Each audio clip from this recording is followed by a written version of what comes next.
And we are back with the FlurrySports NFL Draft Stream.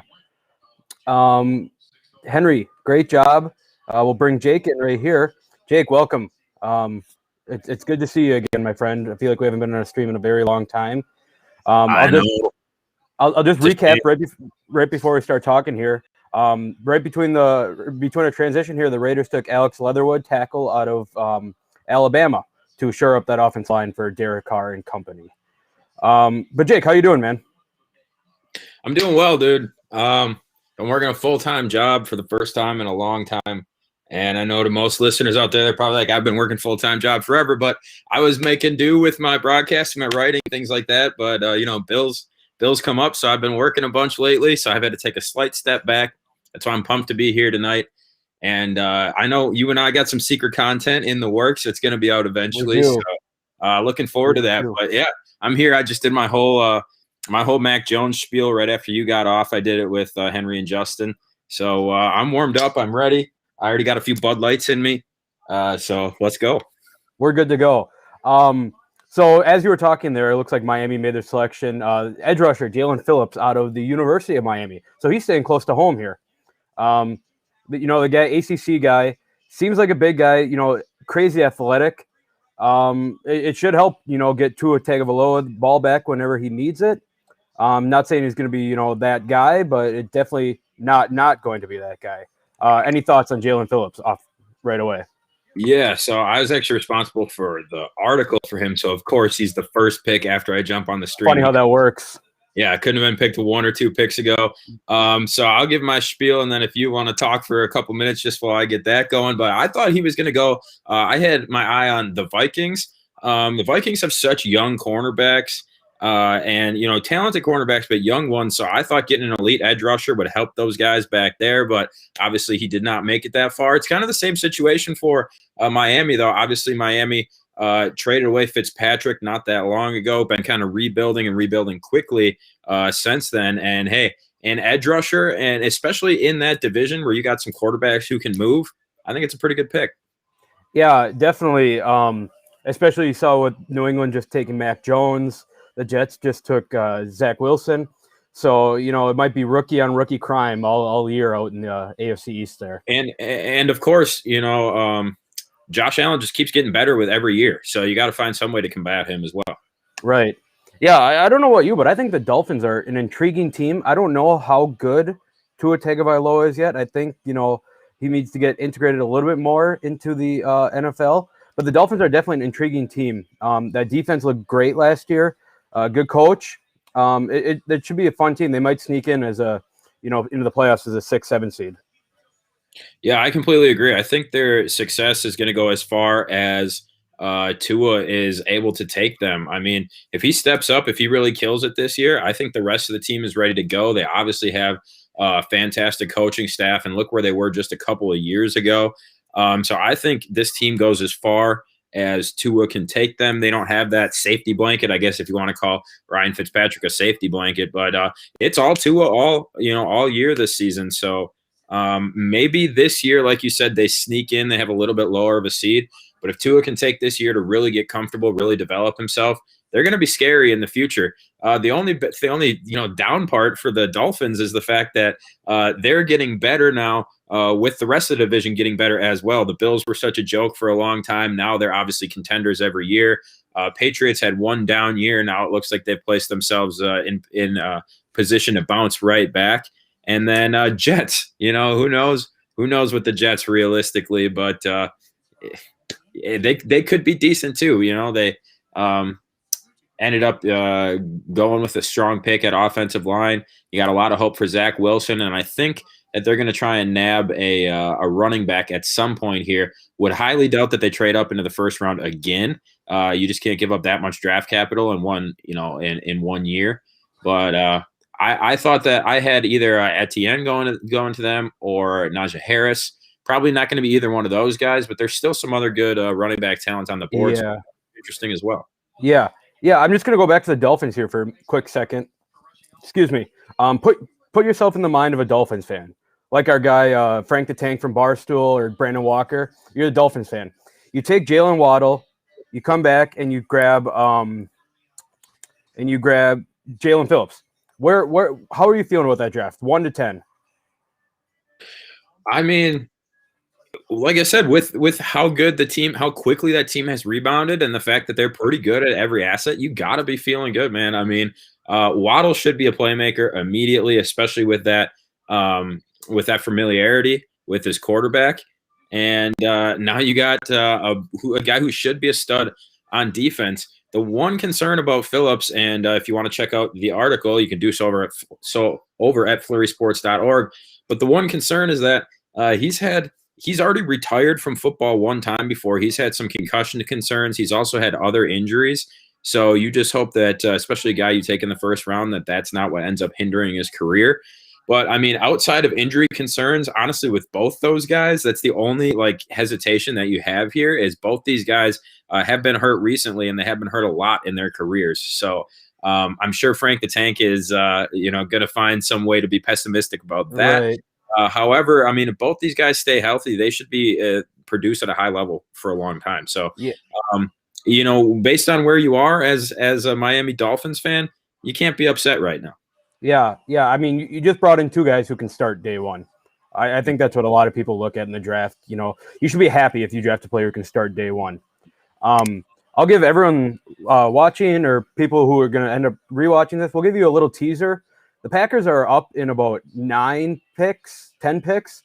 We're going to have guest appearances from our fearless leader, Zach Bruner, as well as everyone's favorite, Trevor Land, to break down the Packers pick. Everyone's favorite. Yeah.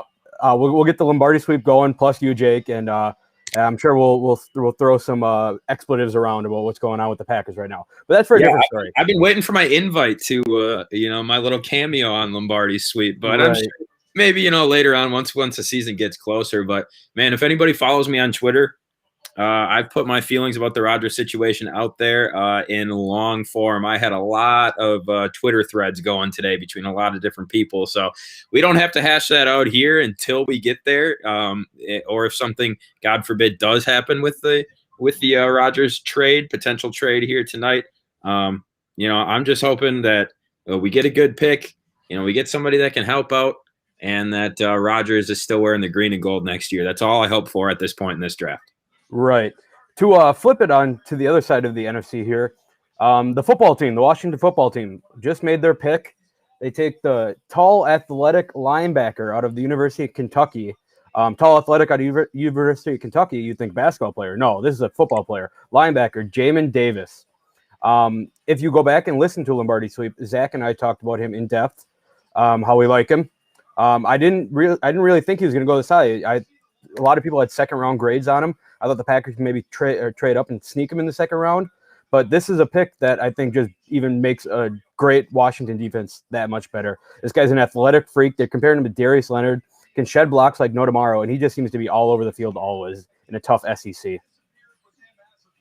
Yeah, and right now, I mean, it seems like Washington's doing all the right things, right? You got to trust Ron Rivera. You got to trust that new front office. I don't know. I can't think of the GM's name off the top of my head, but Washington has made some moves, and obviously they do have a ton of talent at offense. Quarterback isn't going to be resolved this year in this draft, so you get the guy that you like at linebacker. Obviously, like you said, some people had second-round grades or low first-round grades, but I mean, pick 20 here, we're starting to get in that region where it's like, the experts can say what they want, the mock drafts can say what they want, but if you're locked in on a guy, there's no point in, if you got to jump up 10, 15 picks compared to where everybody else has got him because you got a conviction on him, nobody can really blame you here once we get to this point in the draft, Right. Washington got their guy. They went and got their guy. I think, that should make Washington fans happy. As a kind of a secondary Washington fan that I am for them solidifying my 17-0 in locks of the week, I love this pick for Washington. They're going up against quarterbacks, Dak Prescott coming off of injury, Daniel Jones turnover, and then Jalen Hurts. You don't know what you're going to get out of Jalen Hurts. Washington needs to keep getting this defense as high as they can, as good as they can, because if they can hold these teams to 13 to 17 points a game, which I think is likely in this division with this defense, Washington's going to take the division easily.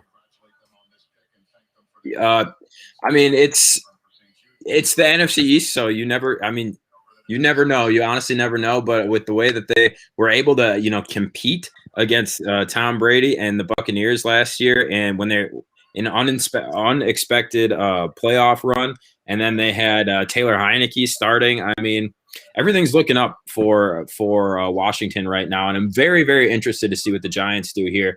I thought the Giants may trade up at some point. Obviously, we saw the Eagles making some moves. But the Giants just sat still at 20. So I'm interested to see what happens here in the next minute or two. Yeah, this whole NFC East in this draft has been weird. Dallas trading with the Eagles. It's wild that teams trade within their division. But I feel like that was more in sight of the Giants being between them, and just trying to screw everyone over. But who knows? It's the NFC. They call it the NFC Beast for a reason. You don't know what's going to happen. Yeah, gotta love the Beast. Right. Going to the Giants. What is the Giants' outlook? What if you're a Giants fan? How are you feeling before we make this pick, based on the roster we have right now? I mean, that's tough because I think that Giants fans are pretty split right now as to where the team sits. Obviously, Daniel Jones shows those flashes. You're getting Saquon Barkley back.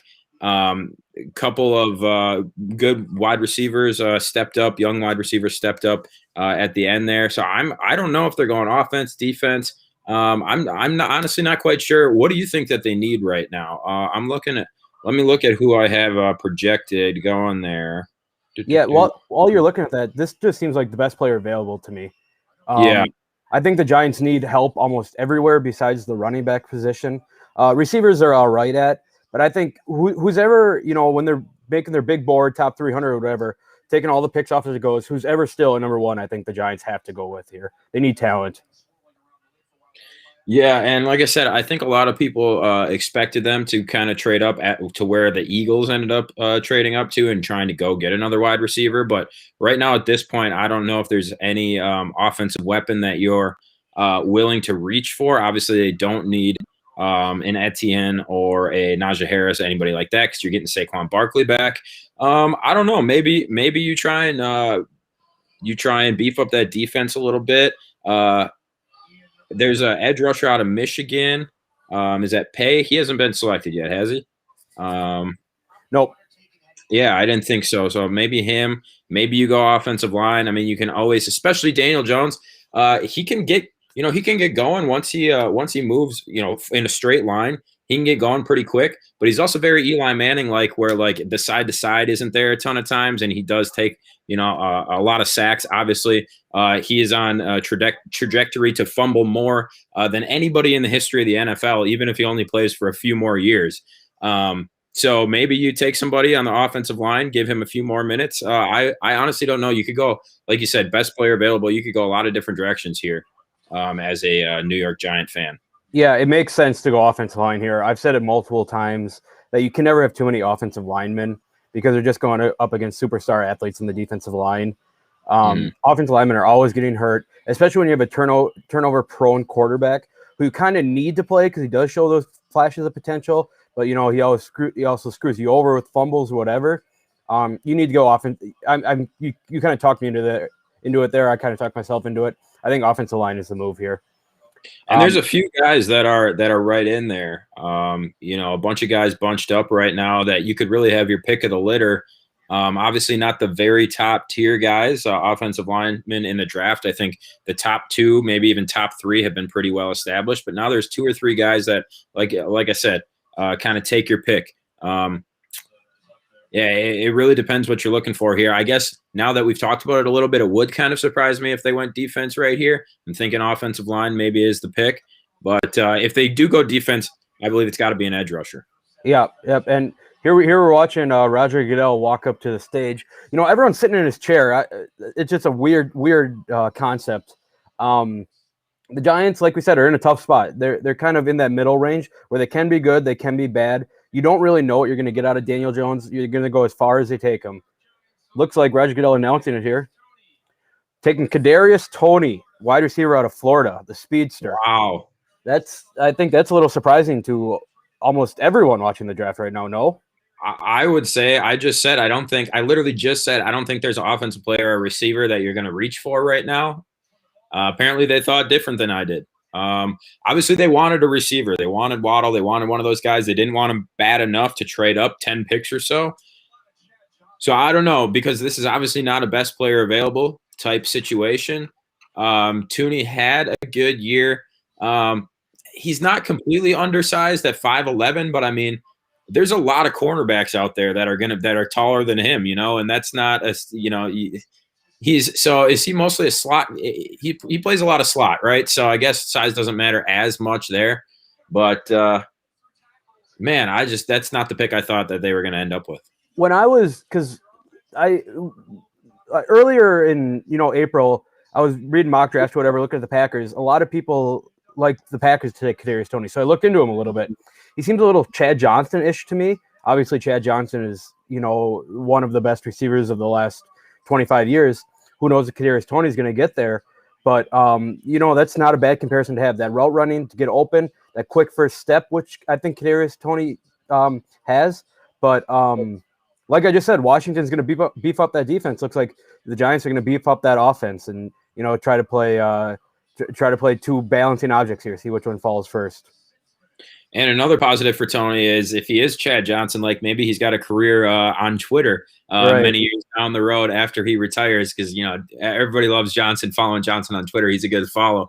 But I love when he challenges random people to FIFA, or people hit him up like $300. I bet I can beat you, and then he posts a screenshot. He beats him like 3-1 or whatever. Dude, I love following him on Twitter. But I think the NFC Beast is going to be really interesting this year. You got teams, going with the defensive route. Obviously, Washington leaned heavily on their defense. And like I said, Ryan Fitzpatrick clearly going to be a gap guy. So that's going to be like a defensive versus offensive matchup when they play against, honestly, both the Giants and the, at least the Giants. Eagles, it's kind of up in the air yet to see if their offense is going to shake out, as good as many think it could be. Obviously, Jalen Hurts, a lot rides on his shoulders as well. But I think there's going to be a lot of interesting matchups. NFC East is going to be some fun football to watch, which we haven't been able to say for years. It was fun because it was so bad. Right. I think it might be a legitimately fun, good football to watch. The NFC, I'm happy you brought that up. The NFC East last year, me and three of my buddies, we all bet on one team to win the NFC East in like around this time last year. And little did we know it'd be the worst division in football history, and it would come down to the last game of the season. That was a lot of fun to do. We're expanding that this year to we're taking one team from every division and kind of putting it out in points. But inspired by the NFC East. So shout out to NFC East. Shout out to our guy PFT commenter, and shout out the NFC East. And we've been talking a lot of NFC East. We haven't really mentioned the Cowboys a lot yet. I mean, the Cowboys obviously had a horrendous year last year, but Mike McCarthy seemed like he was starting to get some stuff to work. You obviously get Dak back. I saw some video of him throwing. He looks healthy. If Zeke can find the motivation and find the desire to be a good player again, they've got the offensive weapons as far as receiver, and we're going to see what they end up. Or they already made their draft pick, and we're going to see what they end up doing the rest of the draft. They went with a linebacker, interesting enough, but do not count the Cowboys out. Obviously, a horrendous year last year, but they were still right in the mix despite losing Dak and having Zeke fall off. So I don't know. You said Washington, you think is the clear-cut favorite. I think so. I think if Dallas can hop back on their horse and be the team they're meant to be, I think that they have just as good of a chance as anybody to win that division as well. But I think we could go from 4 teams that struggled to win 6 games last year to 4 teams who are all going to be legitimately battling for not only a playoff spot because they won the division, but might be battling for a wild card spot as well. So I think it's going to be good football to watch across the board out of the NFC East. Yeah. While we're on the NFC East, I will mention Philadelphia too. They have a nice young core. Jalen Hurts, which you don't really know how much you're going to get out of him. Devontae Smith, who I think is an absolute stud. The guy can be used any way they want him to be used. Jalen Reagor they drafted last year, and Miles Sanders is still like 24 years old or something like that. So the Eagles may not be that team for a little bit, but if it works out where all 4 of those guys can develop into their own within the next couple of years, especially with a rookie coach too. They're all developing together. That team might be scary in a couple of years. Yeah, I'm glad you hit on the coach because I think he's the biggest question mark. I think Jalen Hurts showed that he's going to be able to hold his own and he's going to be able to play in the NFL and play pretty well at times. I don't think he's going to be, game in and game out a superstar or anything, but I think he's going to be good. Henry says Redskins are the easy favorite.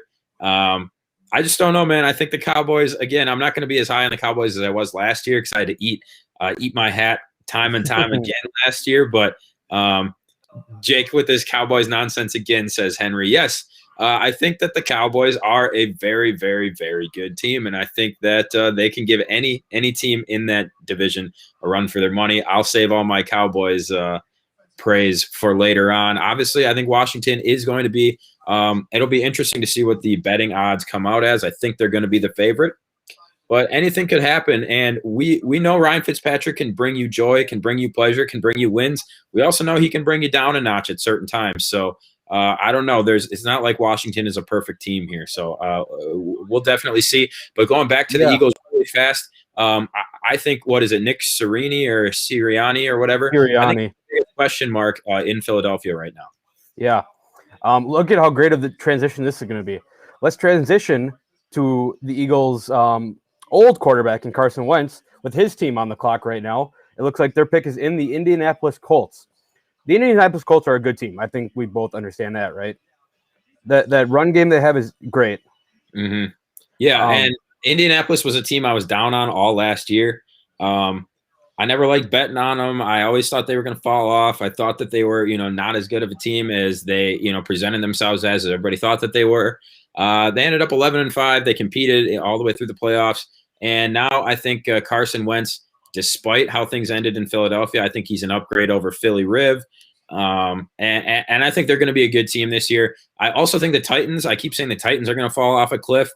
So I don't know. The Texans are in a horrible spot right now with obviously everything they got going on. So it's going to be between Indianapolis and the Titans. And I hated on both of them all last year, and they both ended up being pretty good. So I don't know. Maybe ignore my takes about the AFC South here, but yeah, I don't know. Where do you think they're going with this pick? So as the Packer fan in me always has to bring in the Packers, no matter who's picking. The Packers were talked about to be trading into this pick. It obviously looks like that's not going to happen. Indianapolis needs someone to catch the ball. They can't rely on that run, I don't think. This seems like a Rashad Bateman pick to me. Well, yeah, and what's his name? Just like, with Andrew Luck, T.Y. Hilton, he was just, he was a fantasy must-have. He is a guy who could bust out 100 yards in a single quarter like nothing, and he's just been not the same player at all. Obviously hasn't been with a quarterback that can throw the ball the same way that Andrew Luck did. But, yeah, I agree. They need a pass catcher, and, their backfield looks pretty good. Offensive line, obviously, is very good. I wouldn't be surprised, though, if they go heavy offensive line later in the draft as well, though, because you got to protect Carson Wentz at this point in his career. Right. And like we just said, they need a pass catcher. They did not decide to go that route. Jake, they drafted the guy who you brought up a couple of minutes ago in Kwity Paye, the edge rusher from Michigan. Interesting. Uber athletic, Big Ten guy, so he's not going to move much over to Indianapolis. Indianapolis seems like they kind of turned into this run-first, gritted-out defense. I don't know how well Kwity Paye fits into that. The production wasn't really all there last year at Michigan, but they drafted him for intangibles, which, it can be a great choice, cannot be a great choice. I think Indianapolis is kind of in a spot where they can do that because of what we just talked about. It seems like it's going to be Indianapolis, Tennessee for the division this year. Yeah, I think you're right. And, a lot of people do have him as he wasn't the first edge rusher taken off the board, but a lot of people do have him as the top ranked edge rusher in this year's draft. So again, like we kind of mentioned, it's competing draft philosophies here. Are you going for best player available, or are you going for the guy that you think fits your needs? Maybe the guys inside Indianapolis, the front office, they think they need more help on the defensive side of the ball. They think they need to create more QB pressure, and maybe can get their hands on wide receiver, later on in the draft. Because, like you said, I think we were both surprised by the previous wide receiver pick. So maybe Indianapolis is just like, not comfortable with any of these guys at this spot. Maybe they're going to trade up to the back end or to the front end, of the second round. Who really knows? I do do think this is an interesting pick. However, I'm looking at a few mock drafts here, and this is, I want to give the right person credit. Chris Trap Trapasso. I'm not sure. He works for CBS.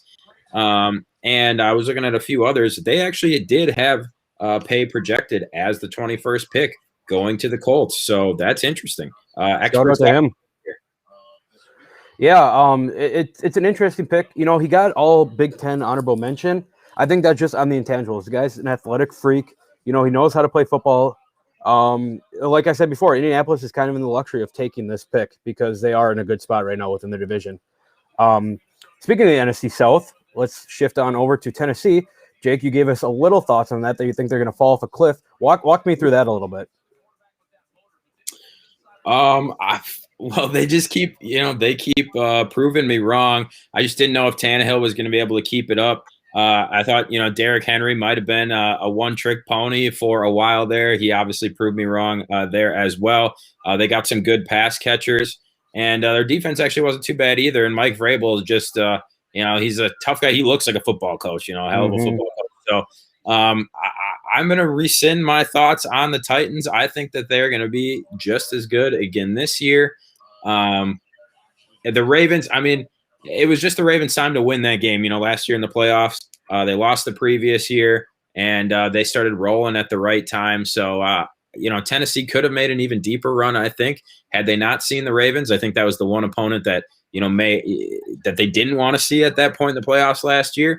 So who knows what Tennessee could have done moving on further into the AFC Championship. Obviously would have run into a buzzsaw in either the Bills or the Chiefs.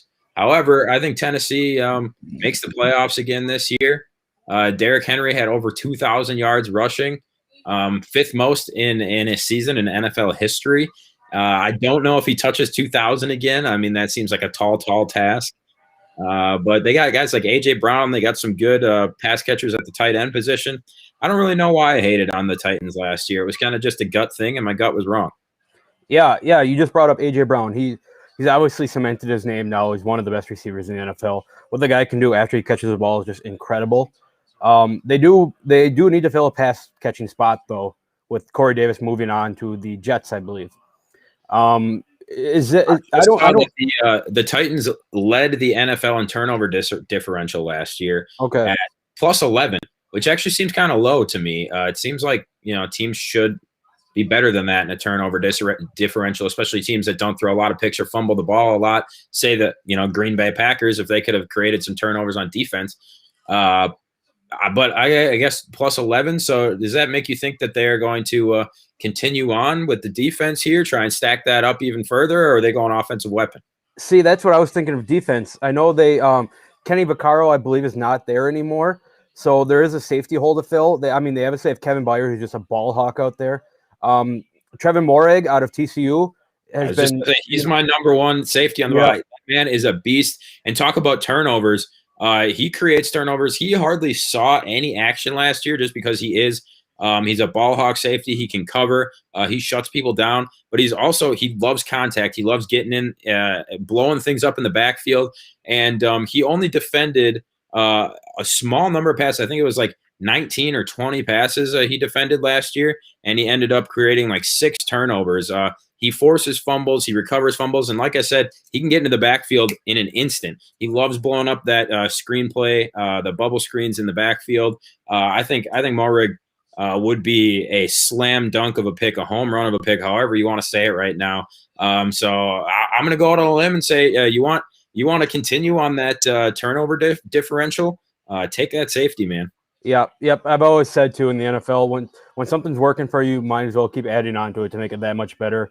Moehrig, at 2 years, the Titans could have one of the best, defensive backfields in the NFL.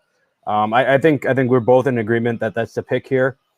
That's what I love about this draft is, you talk to guys and you talk yourself into picks, and then nothing ends up ever happening that you're right, and they go a completely different route, i.e. Kadarius Toney to the Giants. But, that's the whole fun of the draft, man. It's just fun to have football back in April. Oh, 100%. And hopefully we'll get a draft, somewhere local to the Midwest sometime soon here. We could do a FlurrySports excursion down to the draft. That would be a hell of a time. But I would also like it to be on a day that we don't think that the franchise, the best quarterback I've ever seen, Aaron Rodgers, might be gone. Just kind of put a cloud over my draft day. So hopefully, whenever we get down there, it's all daisies and roses for the Packers. But I guess we'll see. Pick is in for Tennessee. Yes, here comes Roger Goodell getting the guy out of the spot like usual. I can't wait for someone to get up there and just fart on the chair, or get it burning, whatever. But Titans are on the Titans pick is in. Roger Goodell's up. I think the option here is safety. My insider says that it's going to be a defensive back. It's not a safety. Caleb Farley is who I'm seeing going out of Virginia Tech. Okay. We'll see. I just found that out 1 minute ago. We'll see. This guy's been right most of the night. Been wrong occasionally. So, they are going defensive back here. I just don't know. You can get the number one safety in the draft, a guy who, like I said, just loves to create turnovers, loves to blow plays up in the backfield, doesn't get a ton of QB pressure, but if that's not what you're looking for out of your safety, especially a guy that can cover, can tackle, and he form tackles, talking about Mulrig here, he form tackles, which is something that is few and far between for NFL players this year. But if you look up his highlights, he loves contact. He loves to get in the mix. So I don't know. I think it's a miss here for Tennessee if they do indeed pass on him. And it looks like they just did. Caleb Farley, ACC guy. I know a little bit about the ACC, me being a North Carolina fan. Virginia Tech, 6'1", about 200 pounds. How does that fit in with Tennessee's defensive scheme here? Like you said, I think they had the potential, or still have the potential, to have one of the best defensive backfields, in the NFL. I gotta be 100% honest and say I haven't watched Farley play a ton. Obviously, he's got some good size. Playing at almost 6'2", at just under 200 pounds. Obviously, he's going to be able to move quickly, and if you're taking him over Mulrig in this part, they must see something in him. Obviously, he can create turnovers, reads plays pretty well. He did not play at all last season, which is always interesting for guys that held out entirely. Although you'd rather have a guy hold out when he's completely healthy than holding out because of injury concerns, right? So right. Maybe there's not too much to read into with that, but I don't know. Guy hasn't played a snap of football in a year and a half, 2 calendar years almost by the time the NFL season rolls around. So it's a bit of a risky pick, but it's probably a gut pick for the Titans. So he fits in here with the Titans. Just got Janoris Jenkins, so it's gonna be Janoris Jenkins. Looks like Caleb Farley on the 2 outside corners. I think we got Henry in here to talk about it. He did the Titans mock draft on FlurrySports. Can we get him in? Henry, can we hear you? Can you hear me? We can hear you. How are we doing with Caleb Farley? I don't have any issue with this pick. You guys are talking about looking at defensive backs for the Titans, and that was definitely the direction they needed to go here in the first round, unless they were going to trade back. Of course, they had been linked to Elijah Moore and potentially trading back into the late first round to get him at a spot with better value. Obviously, a no deal shook out. But DB is a position that this team needed to address in a big way. Malcolm Butler is gone. Adoree Jackson is gone. You have Janoris Jenkins coming in. Obviously, he's going to be one starter at corner. They have Christian Fulton, who they drafted in the second round last year out of LSU. Is he going to be a guy who steps up and starts opposite Jenkins? Maybe. Even if he did, you have nothing behind those two whatsoever in terms of depth. So I did the mock draft. I had Greg Newsome out of Northwestern that I thought the Titans should take here. I've seen concerns about Farley's back and some injury history there. But overall, it came down to being one of those two that I was hoping Tennessee would kind of take here. And so I'm happy with the pick. I wish it was Newsome in a way, but I can't complain here at all. So Jake and I were talking about the AFC South seems like a Tennessee-Indianapolis division, right? What's your opinion on that? Where do you think, if you could just off the top of your head rank the teams, where they're going to end up, and maybe give us a little insight on it? Yeah, so I'm curious to see kind of more how Jacksonville does, given that they're leading off each round of this draft, and what more they're going to add around Trevor Lawrence. But I think Lawrence, in and of himself, is a major boost for them. Also, you're just going to kind of have some positive regression, I think, there as well. A team's not going to go 1-15 in a season and then be, that bad again. That's just not the type of league the NFL is, unlike the NBA or some other leagues like that. So I think right now, if you had to put me on the spot, which I guess you kind of just did, Indianapolis would be my they would be my pick to win the division. Tennessee, man, there are other holes here that I'm intrigued to see what the Titans do as far as addressing them. They got a big one out of the way here, assuming Farley does pan out. But they're going to have to find someone to replace Corey Davis, like you guys were talking about. Josh Reynolds is nice coming over from the Rams, but I have some questions there. Jonnu Smith is gone. So what are they going to – they have to draft a tight end. I don't think Ferkser is going to be an every down starter at that position. Right now, I'm still going to give them the edge over Jacksonville as the second team here. You guys talked about Vrabel, talked him up. I'm a huge Vrabel guy. So, and there's always Derrick Henry. And then it would be the Jaguars third. I think they do improve by – gosh, I would give them an added 4 or 5 wins this year, and maybe even more for the Jags and the Texans. I mean, do we even know? Do we know anything that's going on there? Is Deshaun Watson going to play? I don't know. So it's going to be a disaster of a year in Houston. Like, that much is for sure, especially going against the 3 teams in their own divisions. You could pretty much chalk up like a 1-5. Maybe they sneak one out in their own division, but they're going to be horrible. But my thing is, I mean, obviously, Colts are going to be pretty good. Tennessee, there's just no way that they're going to be worse than Jacksonville. You're coming off a AFC championship appearance, a pretty close run to another championship the next year. Everybody, or you would think that they're going to improve through this draft. And then the next closest team, again, like you said, went 1-15. So let's say that even if they win 8 more games this year, you're still talking about a 9-8 team now with 17 games, right? So somehow, if God's on Jacksonville's side, God's on Trevor Lawrence's side, he wins 9 games. Tennessee should still be able to win more than that. I don't see how they would take such a big step back after 2 successful years. And I honestly don't see how the Jags would take such a giant leap forward. Urban Meyer's first year back in the NFL.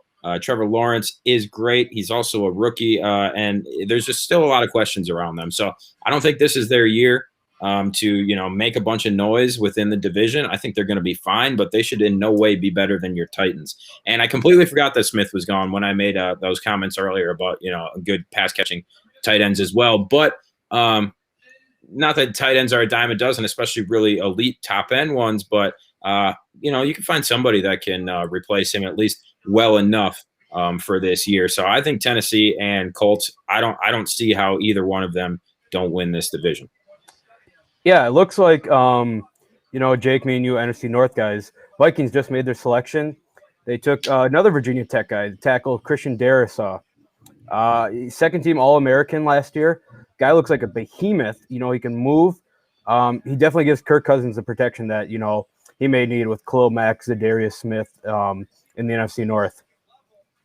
And again, I had them taking an edge rusher, but the top 2 are gone. I just think their cornerbacks were so bad and so young last year. I mean, you got to be able to find a way to take some pressure off them. Obviously, a tackle's not going to help out in that respect. But hey, anytime that an NFC North team takes a pick that I don't think necessarily helps their team as much as it possibly could, that's a win for us. And Kirk Cousins is getting slower and slower by the year with age. So hey, a good tackle, that might be what you need. But Henry, any further thoughts or last thoughts on your Titans? And I wanted to ask you, what would you be comfortable? Elijah Moore probably is going to go somewhere soon-ish here, right? What would you be comfortable giving up to be drafting again here in the next couple of picks to take the 5'9" receiver out of why am I forgetting where he's played, out of Ole Miss? Well, I'll answer that question first. If I'm the Titans, I'm not looking to give anything up. to come back into the first round and draft Elijah Moore. I think there is a real chance he falls out of the first round. This is a guy who didn't have first round. He wasn't showing up there really up until the last week and a half, 2 weeks. His stock has really taken off with a lot of teams. Now, is that a smokescreen or is that real? I guess the only way we're going to know is to see how things kind of progress here. But there are other wideouts I think they can take that'll be just fine. Look at even a guy who shares his last name, Rondale Moore out of Purdue. He's got the speed and the quickness kind of that Corey Davis did have there as well. Other thoughts just for the Titans. I kind of already mentioned it. Just other positions they need to be looking to address. Be tight end. I think they need to do something different than Anthony Ferguson. And they signed Jeff Swain, who was with the Jags last year, but neither of those guys are anything close to what Johnny Smith was for Ryan Tannehill in the red zone last year. And then finally, it'd be offensive tackle. We just saw one go, and I think that's a position that they really could stand to address maybe as early as round 2 if they really wanted to. Of course, you'd be putting Whiteout on the back burner there, but there are some names in the middle rounds at that tackle position. And behind Taylor Lewan, there isn't really a solid sound starter, I guess, if you will, even across the way at right tackle. And, of course, Lewan got hurt last year, so they know all about that. But, yeah. He just wanted to spend more time podcasting. That's all Right. he wanted. But you talk about names at tight end. Tim Tebow's out there. How would you feel about that? I think he's already looking to play with Herb, but that is definitely at least plus one of those wins for Jacksonville, right? So maybe I underestimated it. Maybe they're going up to 6 or 7 better than last year. Yeah. Maybe they are going to win this division. I don't know. You put Tebow at tight end, Jeff Swain. Give me some trick plays, man. Oh, I agree. But just give me some trick plays. Run through Tebow. Oh, just give it to me, please. So when you guys were talking, Pittsburgh just upgraded their offense, sucking the first running back off the board in Najee Harris out of Alabama. I was literally just going to ask when the first running back's going to go. Yeah, Henry, I think we'll keep you around until Jacksonville picks. You got a little, you got a little thoughts on the AFC South there. So we'll keep you around till then. wow. Najee Harris, it was an absolute stud at Alabama last year. A lot of people like me, like Justin, we just talked about, thought that he had a lot of help in getting Mac Jones to be picked by New England. The dude can catch. He's got light feet. He can work downfield. I mean, he's an Alabama running back. What else do you need to say? I mean, I don't think you need to say anything else because I got the SEC hat on right here. Najee Harris has been by far and away, to me, watching tape and watching the SEC all year, the best running back in this class. I don't know where the ETN smoke screens have been coming from. They have different skill sets, sure, so I can get it if you have a different offensive system. Najee Harris has tread on the tires, too. A lot of work at Alabama, so I can see where that might be a concern. But this guy's a freaking beast. So you want to talk Alabama running backs, we got a good one right in Tennessee. You're talking, yeah, and he's very, very much Derrick Henry built, Derrick Henry lookalike. I mean, he's 6'2", 230, and then you compare that to Etienne, who goes 5'10", 205. I mean, Harris is going to be an absolute truck. So, and we've always seen Pittsburgh be better with a running back who can produce. Even that first year when Connor took over and he actually was, putting up legitimate numbers, that was the best that the Steelers had been for a number of years there, especially since the whole Bell and Brown thing went down. And then, Connor falls off for a couple of years. They suffer for a couple of years. Last year, obviously, they had a elite squad of wide receivers. So now you add Najee Harris, going to offer some support to Big Ben for however long he's around. But this is a guy that should be, I would assume, as long as he stays healthy, like you said, Henry, a little bit of tread on the tires. But this is a guy that you're going to want to look to sign to a secondary deal. You're hopefully not renting a guy like this for just 3 years. You're going to want him around for quite some time, especially with that, like I said, elite core of receivers who are all young themselves. All Pittsburgh has to do is find a true successor for Big Ben, and I think we see them back in the Super Bowl a number of times in coming years. Yeah, I think them drafting Najee Harris gives them the luxury of, Big Ben doesn't have to throw 60 times a game. They may be able to squeak a couple more years out of him just because of this pick.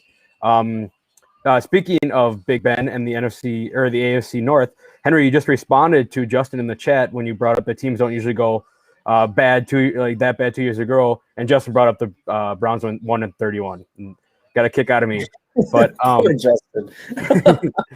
um, Hey, they're in the Urban Meyer is playoffs not last year. Hugh They're going to be Jackson. kicking here soon. I'm sure Justin's going to be wanting to boot me out, especially after those comments, and take over with the Browns. But I'll stick around and see what the Jags do with you guys quick before I jump out. So I just say it again: Urban Meyer, Hugh Jackson. Well, Urban Meyer, Hugh Jackson. With Pittsburgh taking Najee Harris, that kind of fits into that AFC North narrative of hard-nosed, run the ball, cold weather. I think that'll be a lot of fun to watch with Nick Chubb in the division. The Ravens power run offense. Cincinnati's got Joe Mixon there. That should be a fun division too. We were just talking about the AFC South. AFC North should be a fun one as well. Dude, think about remember how nasty some of those games were in Cleveland, just raining, like snowing. I think the quarterbacks threw a combined 19 times in the game or something, and I think it was against the Texans. They ended up winning 10-7 or something like that. Just some good old school football with talented, big running backs just plowing through the offensive line. Oh, I'm excited. I am excited. So Henry, Jacksonville's on the clock here. We kind of mentioned your AFC South guy. What are we doing if we're Jacksonville? You're a Jacksonville fan. What are we doing? There's a lot of different ways I feel like you could go here, right? Just look at last year's season record. Now, that being said, I personally feel like the Jaguars have a lot of good young talent. I could see this pick being on either side of the ball. And to be honest with you, I've kind of lost track of who the best available are at this point relative to Mel Kiper expectations and whatnot. But, I could see them addressing the line here. You just drafted a franchise quarterback, arguably one of the best to come out in years. Boosting his protection wouldn't be bad. I think they already have a solid receiving core when you look at guys like Chark. And who did they sign in the offseason? They brought someone else down too, right? Marvin Jones, maybe? Yes, Marvin Jones, thank you. So, yep, they've got, I think, a solid 1-2 punch there. Obviously, Tim Tebow at tight end, so we've already established that here on this fine program.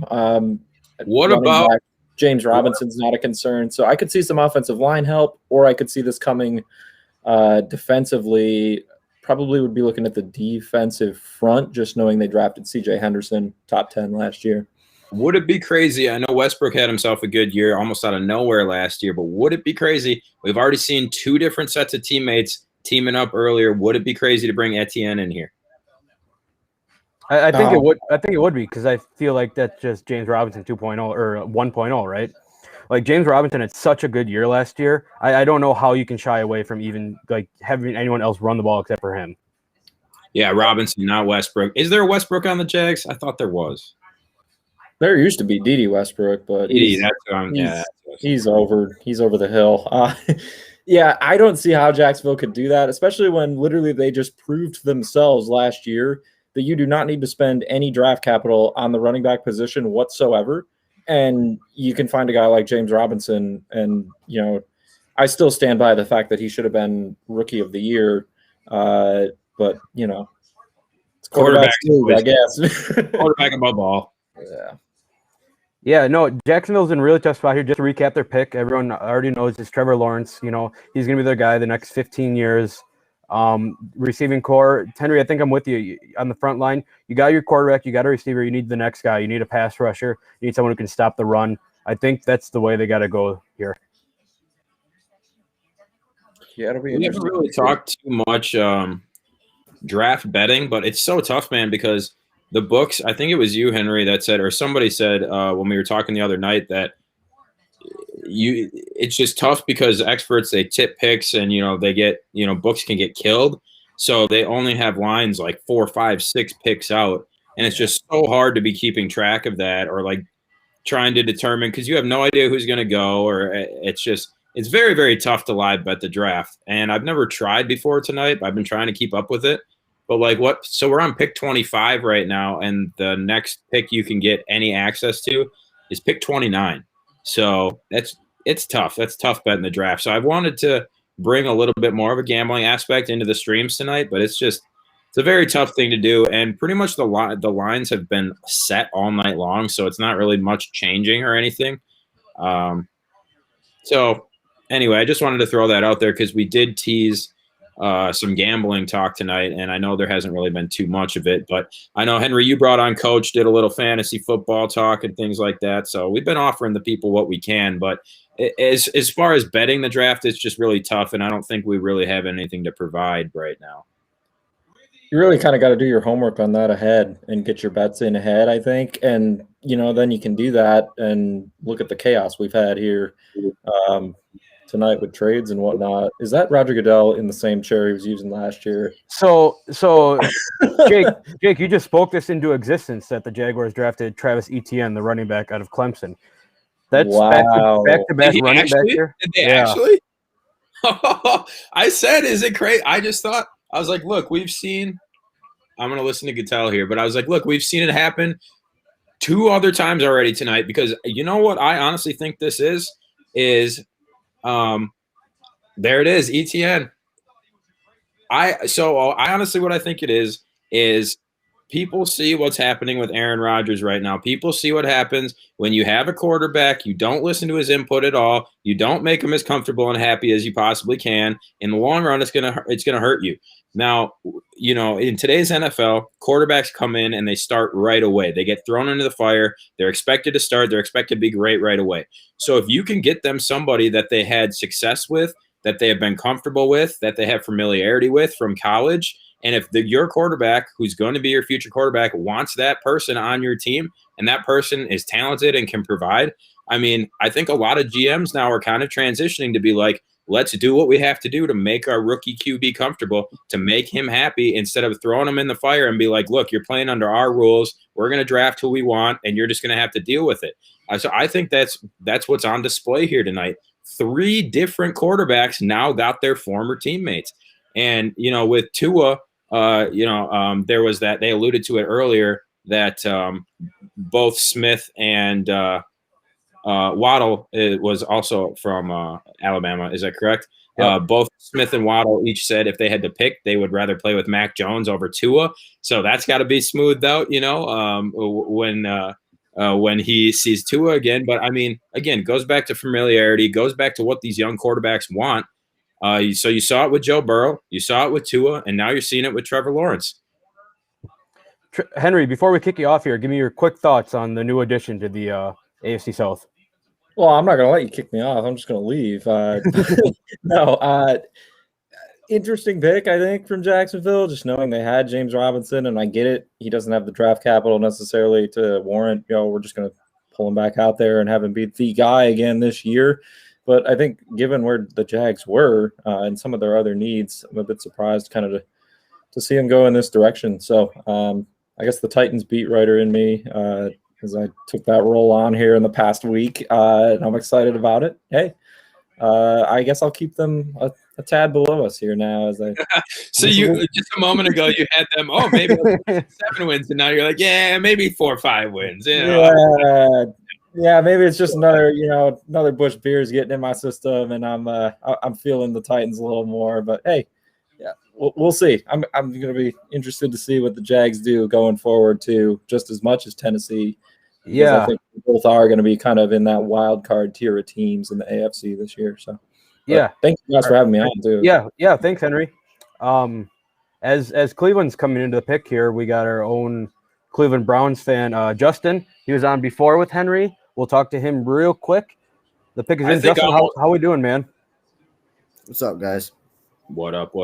I was going to say, I think I should almost leave with Henry right now because it's not going to get any better for me predicting past that ETN pick right there. I don't know where I pulled that from. Like I said, it just made sense to me.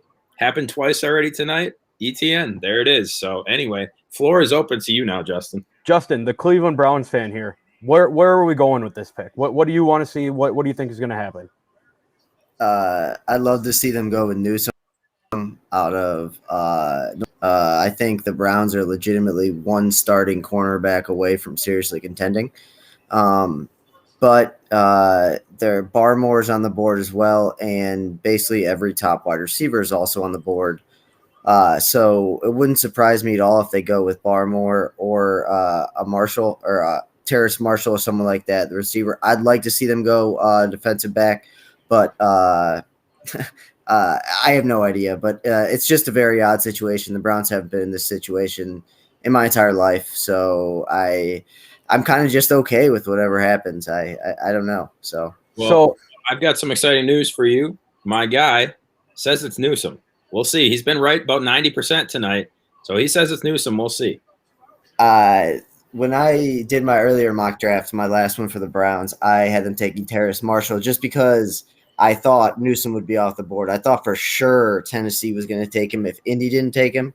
But him making it this far, I think a lot of that reason is because Farley got taken earlier, which really surprises me because he has injury history, and I didn't want him on the Browns no matter what. To me, he's Greedy Williams 2.0. But having Newsom fall to them is huge. Like I said, hopefully he can come in and play well. I'm sick of waiting on Greedy Williams to step in and be the corner next to Denzel Ward. But if Newsom pays off, you're probably looking at one of the top 3 defensive backfields in the NFL next year, with assuming Grant Delpit comes back to play healthily. But they'll probably run something resembling a 4-2-5 with Harrison, John Johnson III, Delpit, Ward, and then Newsom out there. And I think that makes it a lot more versatile. So having Newsom fall, that's big for them. Definitely. Yeah, for sure. It's, like you said, just to pair with Denzel Ward, where are you going to throw the ball? It's going to be tough. The AFC North not really known much for the throwing other than Ben Roethlisberger, but to have that, that just in case it happens, it's never bad. And it looks like, Jake, you've spoken into existence again. You guys right again. Greg Newsom, second, Northwestern, 6 foot, 192 pounds. Feeling good about that pick, Justin? Yeah, I mean, he's, in my opinion, he was the best corner that was there. So they took him. He also isn't under intense amount of pressure to come in and be the guy right away, because I do believe the Browns still think that Greedy Williams can be a starting cornerback on the outside in the NFL. I personally don't really believe that much anymore. But I mean, yeah, picking up Newsom, I mean, I imagine GM Andrew Berry, once he saw that Newsom got past Indy and Tennessee at 21 and 22, I have a feeling he was running up to make that pick. And honestly, this pick right here means that they can go wherever they want in the next 5-6 rounds. It wouldn't surprise me if they trade down, try and trade back and things like that. I think this was a home run for the Browns. It was the great season for the Browns. We had the draft in Cleveland, and we luckily have a guy fall into our laps.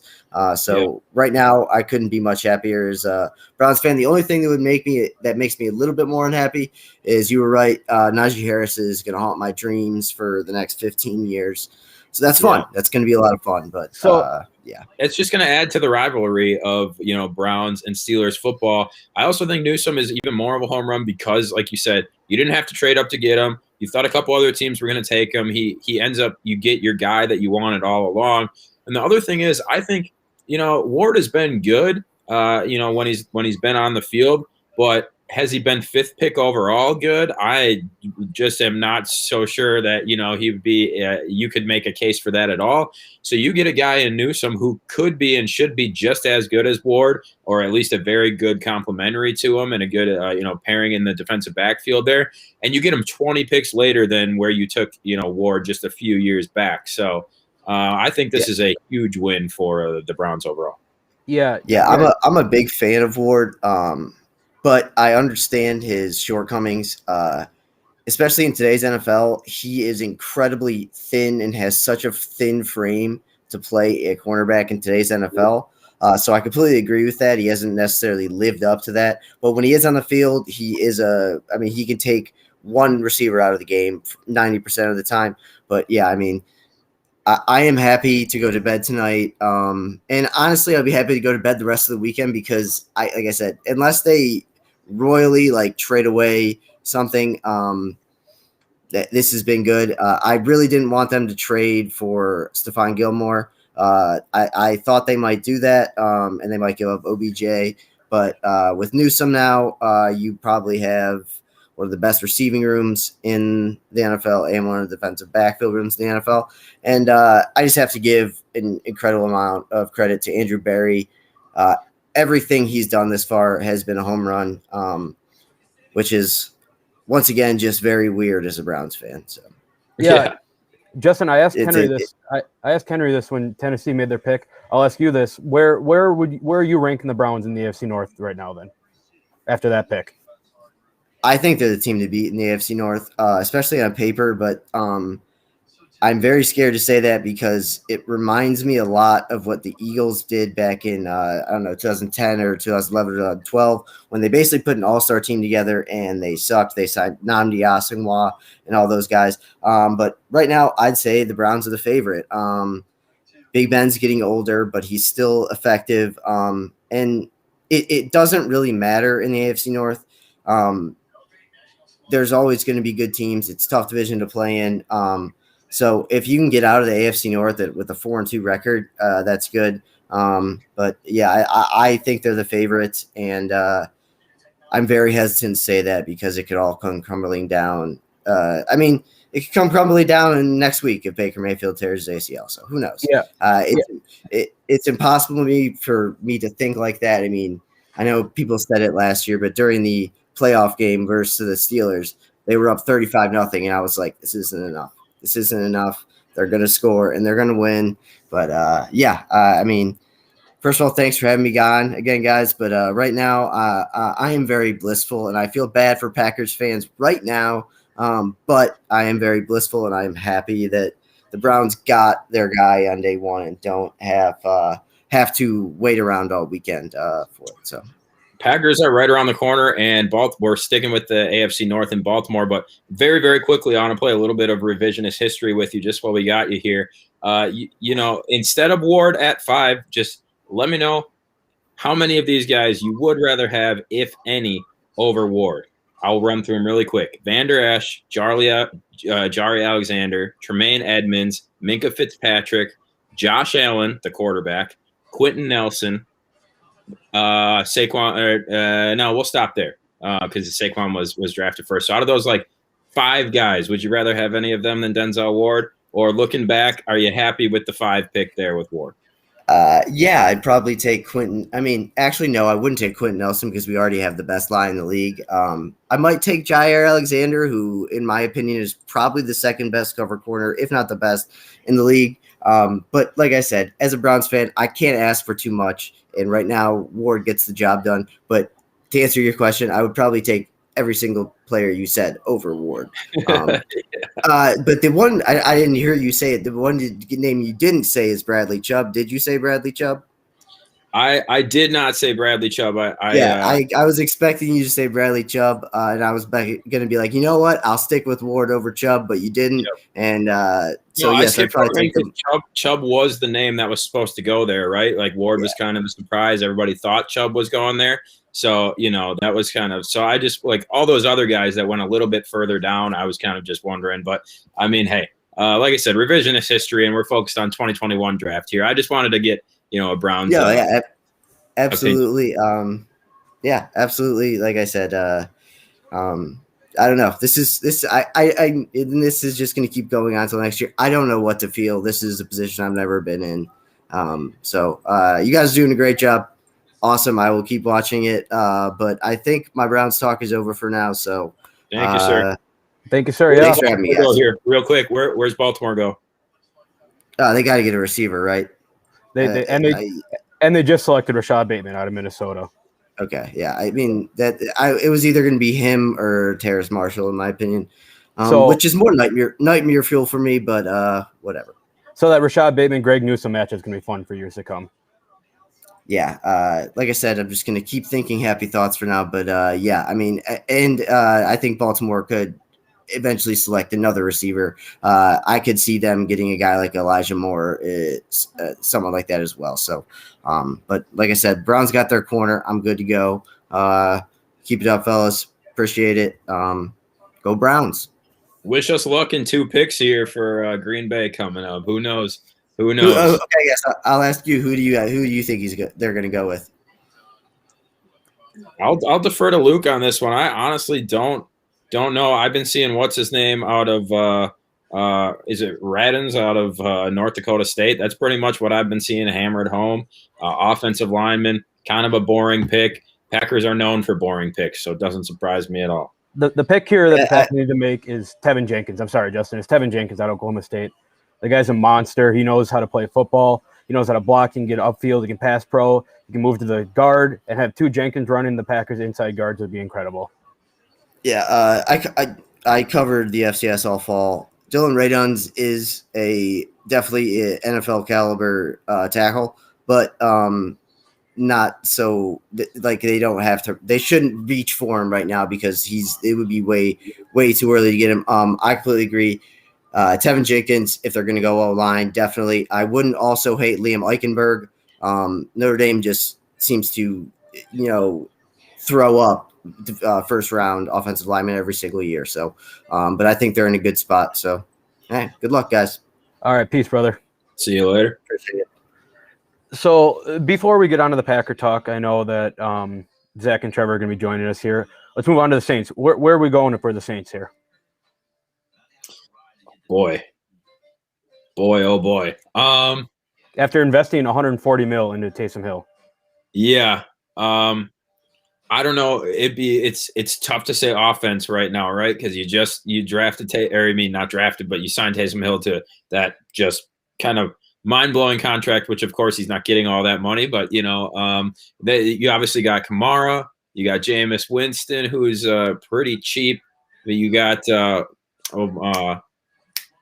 why am I forgetting his name right now? He hardly played last year, so Michael Thomas. Thank you, Michael Thomas. When you got names on the offensive side of the ball, and you have what seems to be an ageless wonder at tight end. So I don't know. You got to maybe offensive line or defense, but they've gone offensive line in the first round the last 2 years. Do they make it 3 in a row? I don't know, man. Maybe defense because you don't know for sure what you're going to get out of the offense this year, right? I mean, right. You do know that you're probably going to have to deal with some turnovers with Jameis, under center. So maybe you're going somebody on defense who can also create turnovers. Maybe you're going with a ball hawking defensive back. Maybe you're going with a linebacker who can make some noise up the middle. I, honest to God, don't really know where they're going here. What do you see? Where do you see New Orleans suffering most, or what do you see them needing most? Well, it's obvious that the quarterback is needed. You can't just get rid of Drew Brees and expect, be all hunky dory there. I'm wondering if this is almost a spot where they trade back because they know they can grab a quarterback later and just try to fill up spots through the second and third round. Our fearless leader, Zach, has joined us. We can get his thoughts on it. Zach, how we doing? I can feel my heart beating because I've had so much caffeine. How are you? Good. We're just getting some Saints talks going. Where are the Saints landing on this pick?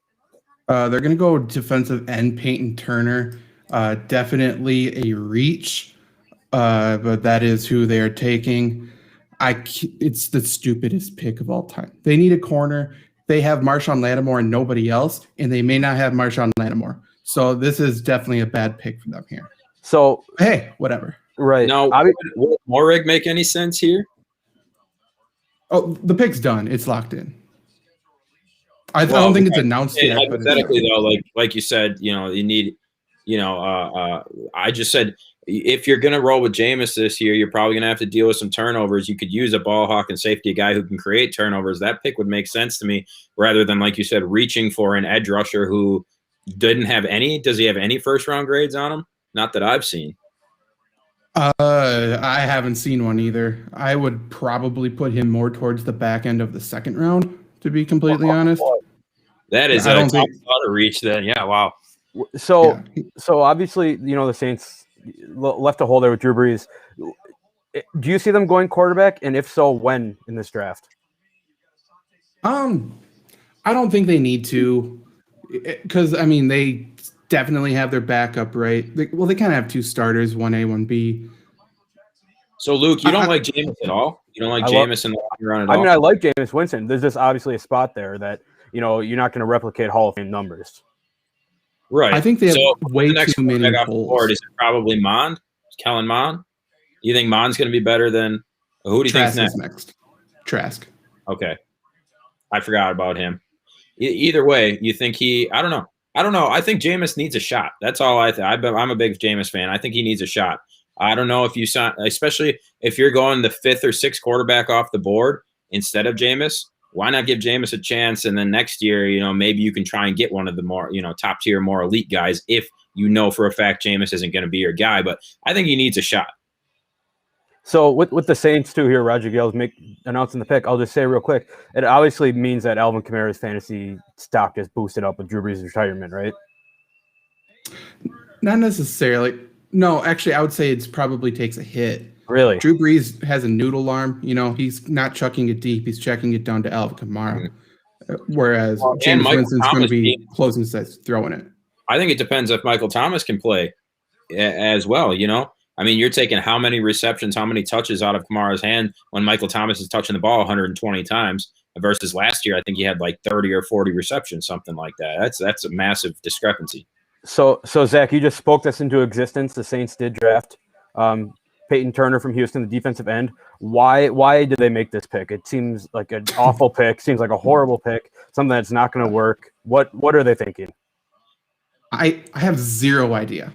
Like, even if that was a need, which it's not that big of a need, it's not the guy to pick. So I have no idea. This screams Raiders to me, just because Raiders do this shit all the time. Mm-hmm. I wouldn't expect Sean Payton to do this. It makes no sense whatsoever. It's not a need. They have a million holes because they were like 50 million over the cap. They had to cut everybody except for they didn't cut the defensive lineman. That's basically the only thing they kept firm. And now they signed a defensive lineman. I have no idea. So one of NFL Network's 3 bullet points, one of them was arrow pointing up. Like they couldn't even come up with like 3, just arrow pointing up as in like, yeah, he's on the rise, I guess. So the Packers pick is in already. To transition, the Packers pick is in. Where Zach, we co-host a Packers podcast together. Our guy is on the board here with Evan Jenkins. That seems like the pick, right? It definitely seems like it should be the pick. I'm very nervous they go wide receiver as a way to appease Aaron Rodgers, just sort of to make up for lost time, even though it's sort of too late. That's my only worry. But if they go offensive lineman, if they don't go Tevin Jenkins, I'll be very upset. What about Elijah Moore here? Man, everybody loves Elijah Moore. He was the 4th best wide receiver on a lot of teams' boards. Such a reach for me. I don't think he's any better than 3rd-round wide receivers that are going to go. Like, I don't think he's that good. Would it not make, if they're trying to salvage whatever they can with Rodgers here, they're like, look, this is a guy that was on a lot of first-round draft picks. They're on a lot of teams' boards. F it, let's just take them and try and appease Rodgers here. But it would still be kind of anti, like you could have taken a receiver at any point in the previous drafts, really, really good receivers instead of reaching for one. But now are they backed into a corner? Do they take more because he's there? Like, has this situation that evolved today backed them into a corner to take more? Maybe. Like, I don't think Moore is the best one available is my biggest thing. Like, I'd just rather go Marshall. He at least has more upside to me. I don't know. Moore can at least be a returner. He plays a lot of slot. He's a smaller guy, right? We've already got speed down the field. We've already got the Lazard and MVS who can break away speed. We've got Devonta Adams who can make any play on the chalk. So maybe we need somebody in the slot. I don't know. The thing is too, if you're talking about the slot, Zach, we talked about it last night. There's guys available in the 3rd, 4th round with Daz Newsome, our guy from Western Michigan. The pick is in. Fuck! We went Eric Stokes. It's a corner. He's fine. He would have been there probably in the 2nd round. That's such a Packers pick. That's such a Packers pick. No, it's somebody that nobody's excited about. A cornerback. How many cornerbacks have we taken in the 1st round the last 10 years? 8? I mean, my God. Like, so here's the situation. We needed a cornerback. We could have traded up for a cornerback because a bunch of them fell. We didn't do it. We're back into a corner to try to appease Aaron Rodgers, try to make up for lost time. Maybe we reach for a wide receiver. Didn't do that. Do we do the best pick, which is an offensive lineman who's versatile, plays guard, plays tackle? Didn't do that. So it's like wrong. Perfect good draft pick. Perfect good draft pick. Like he did exactly what we thought he would do.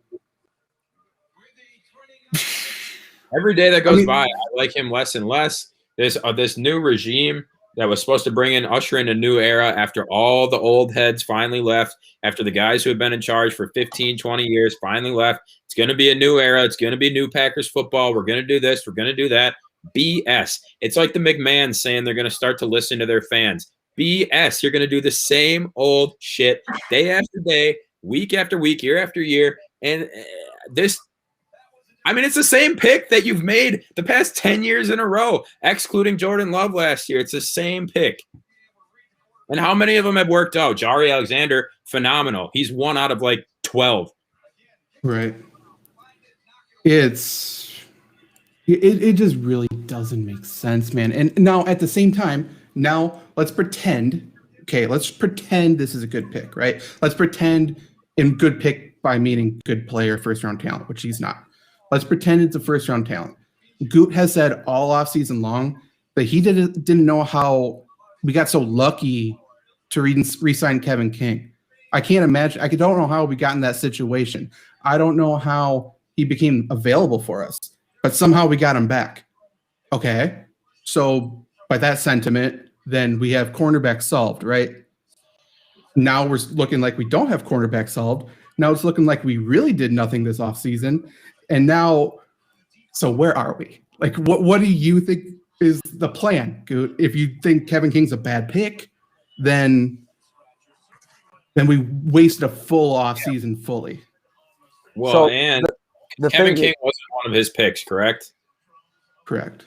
So you didn't have to sign him.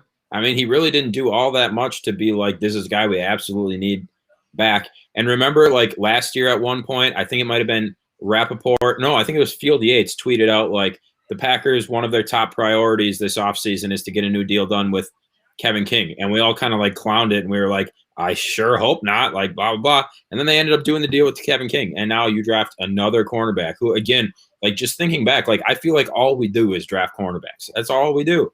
So I'm wondering if this is a pick, Kevin King's on a 1-year deal. It's a, prove something. If that doesn't work, there's a backup plan. I don't know if that's a good spot to draft a backup plan in the first round when your quarterback says he doesn't want to play for you anymore.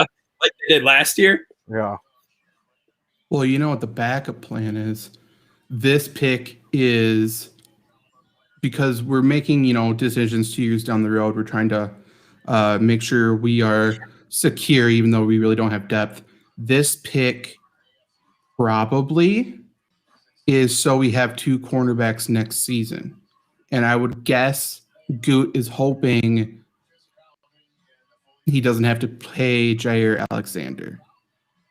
I'm guessing that's the plan. Because I can't imagine Goot would want to pay a defensive player, a cornerback, top-tier money, a max contract at least, because that's what Jair is going to get, right? Like he's the best cornerback in the league. So this is insurance for that, I think. He's the best player we've drafted in 10 Since years Rodgers. or Since more. Rodgers. Yeah, 15 years. And so how can you just already years ahead of time be like, well, we're not going to pay that guy, the best cornerback in the league, the best draft pick we've made in 15 years. We're not going to pay him a year or two from now. So we got to, pick another guy in the first round now when Aaron Rodgers is already almost out the door. I mean, this is frustrating. It's very frustrating. Yeah. Just a plan for a future, just the idea of them planning for a future without Jari Alexander because they're too cheap to pay him, even though Rodgers is probably maybe going to be gone, so his contract's going to be gone. Who else are you paying right now? You let Lindsley walk. I mean, it's not like we have a ton of money tied down. I mean, you just signed Aaron Jones to a ton of money, sure, but like you're not going to pay the best player on your team next to Aaron Rodgers. I mean, it's pathetic. That's pathetic. Yeah, Zach, I'm sure we'll talk way into depth on Lombardi sweep next week about Eric Stokes as well as the rest of the picks. Buffalo, we'll move on to Buffalo here. They're on the clock. What are Buffalo? One game away from the Super Bowl. Josh Allen looks like one of the best quarterbacks in the league. Looks like a rising star. Do we get him help on the offensive side, or do we solidify that defensive side to make that jump to the Super Bowl next year?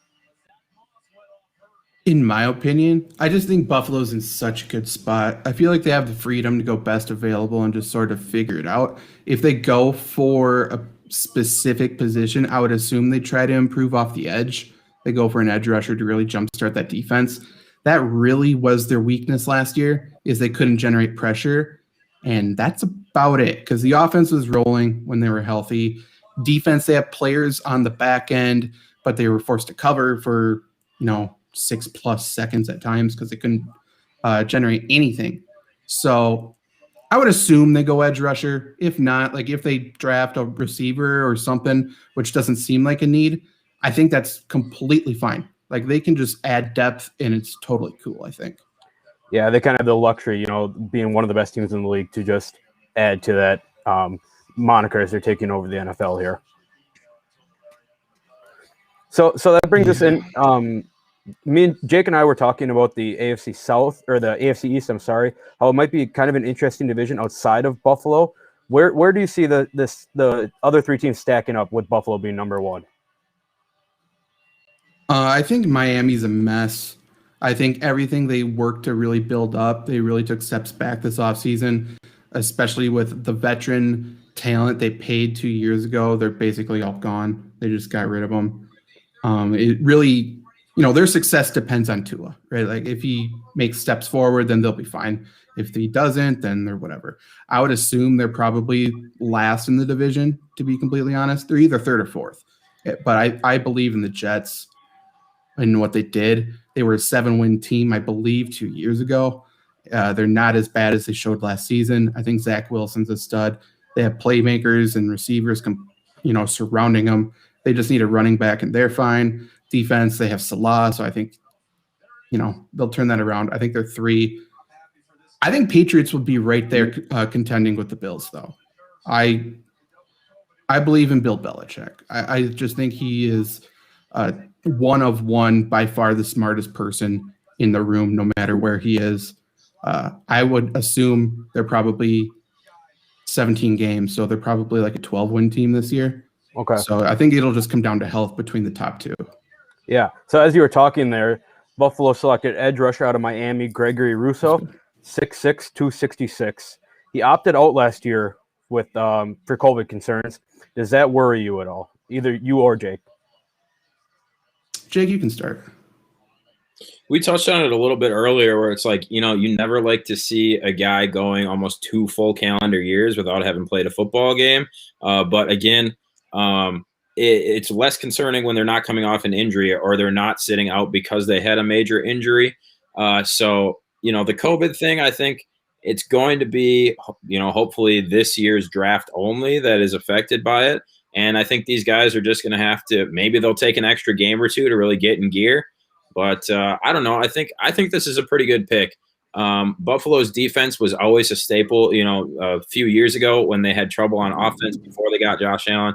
That Buffalo defense was a staple. It was a defense that people actually drafted, somewhat high in fantasy leagues and stuff because they just produced so much.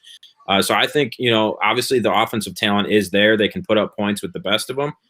And I like the edge rusher, especially in a conference with young quarterbacks, that don't necessarily move all that well. It's not like Tua is a phenomenal runner or, a escaper. Who knows what Mac Jones is going to be at the professional level. So, yeah, I kind of like this pick here. I did a draft profile on him earlier in the offseason, or I guess like 2 weeks ago. He is basically the perfect edge rusher, like build and skill set and stuff. He's just extremely raw. He's figuring out the position, which that's why I thought it really sucked. I don't know his specific reasons for opting out. If it was health related, then fine. But he really, really, really would have benefited from last season, just playing and figuring out how to be an edge rusher. He just doesn't have the tools in the bag yet, but he has every single physical skill set needed. He's long, he's fast, can get skinny. He's going to be a nightmare. And Buffalo is really good at developing talent anyways. In 2 to 3 years, I wouldn't be surprised if he is the best player in this entire draft. He just screams that to me. He has the highest upside out of any of the pass rushers. I don't think that's bold to say in the slightest. But yeah, like we were talking about with the Bills, they could draft anything.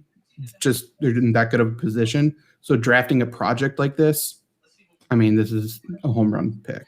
Yeah, this is, well, I mean, look at like Rashawn Gary a number of years back, where like the Packers, like we could have, probably should have taken an impact player, somebody that was a little bit further along the line, a little bit further developed, because we weren't in that luxury position. Whereas the Bills, they're good on offense, they're good on defense, just made an AFC championship, probably going to end up there again.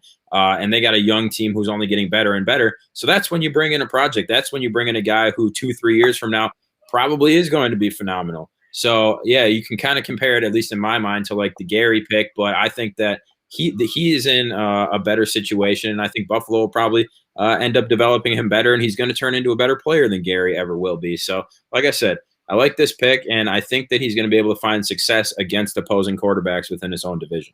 So Buffalo finished top 4 last year. If you want to get technical, top 3. Does this pick get them to that top 2 mark? Does this pick help them get to the Super Bowl next year? Depends on the Chiefs.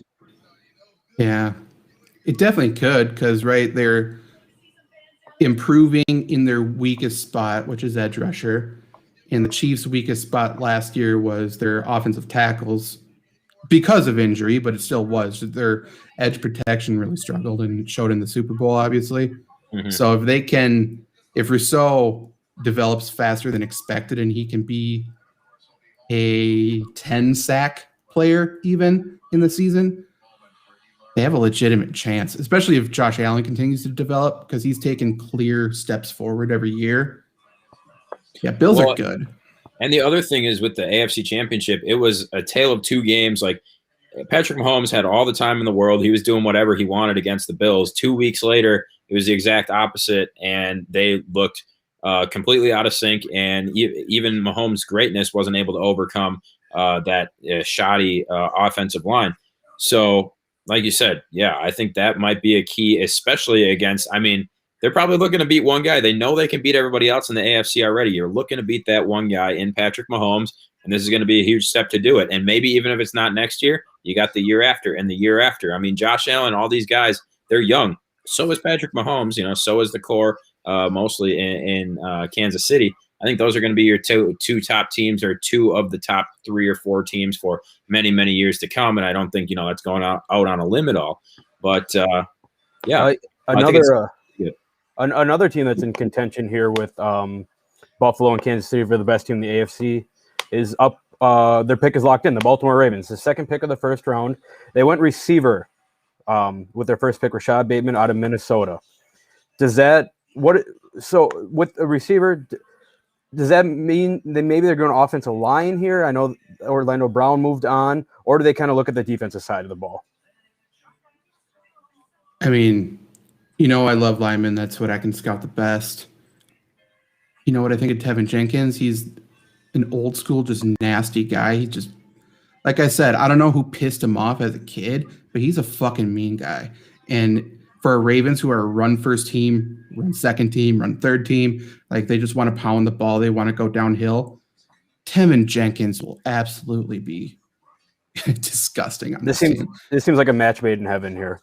Yeah, it does. Unfortunately, it does. And he can play guard and tackle. He's not going to be a prima donna wanting to play left tackle. He just wants to, hit people. He's going to be so good. This is, if they don't pick him, I'll be surprised. I understand maybe they don't need offensive line in round 1, but man, like it could get Lamar Jackson back to MVP level. It could get J.K. Dobbins to rushing leader level. It could be, if the Ravens really want to emphasize their identity and like put their identity under a magnifying glass even more and really double down and say, yeah, we are this run first team. We are this run heavy team. That's the pick, especially after a wide receiver. So what? Just real quick, bouncing back to the Packers. Warren Sharp just tweeted this out. We have taken a defensive back every year since 2015, except for 2. One of them being Jordan Love, and even more so than that, we have not taken a offensive player at all. Line doesn't matter. Lineman, skill player, doesn't matter. Haven't taken one since prior to 2012.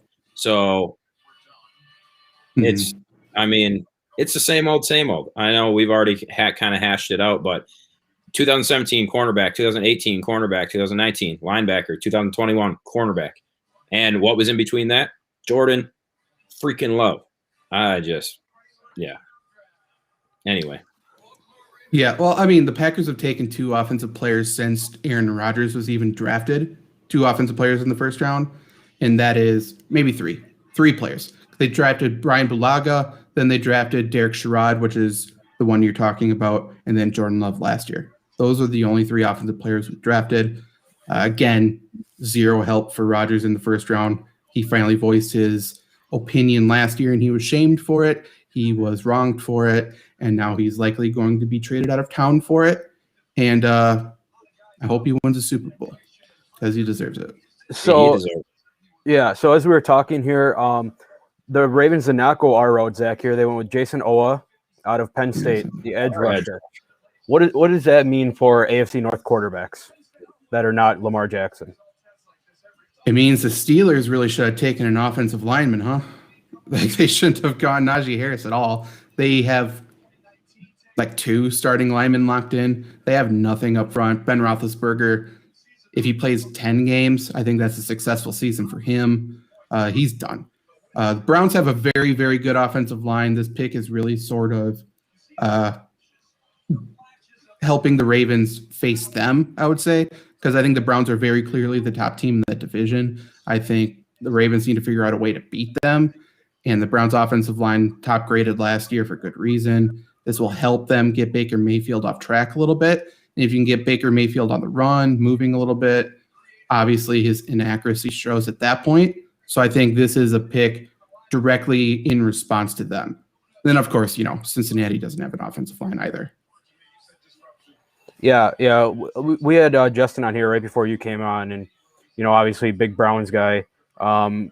He clearly said that he thinks the Browns are the number 1 team. What does Baltimore need to add, maybe in second, third, fourth round, to push themselves up to that number 1 spot, if they can add anything? I think they do need to get another lineman. I think they need to solidify the line, maybe on the interior a little bit better. They could take a right tackle, but they need to be able to do what they do well, what they do best. They need to be able to do it consistently at the top rate in the league. Like they need to be able to run 5 yards per carry. They need to make sure the Browns don't stop them. Obviously, the Browns have Jadeveon Clowney now. He's a good run stopper. They added more depth to their linebackers, to their secondary, all of that.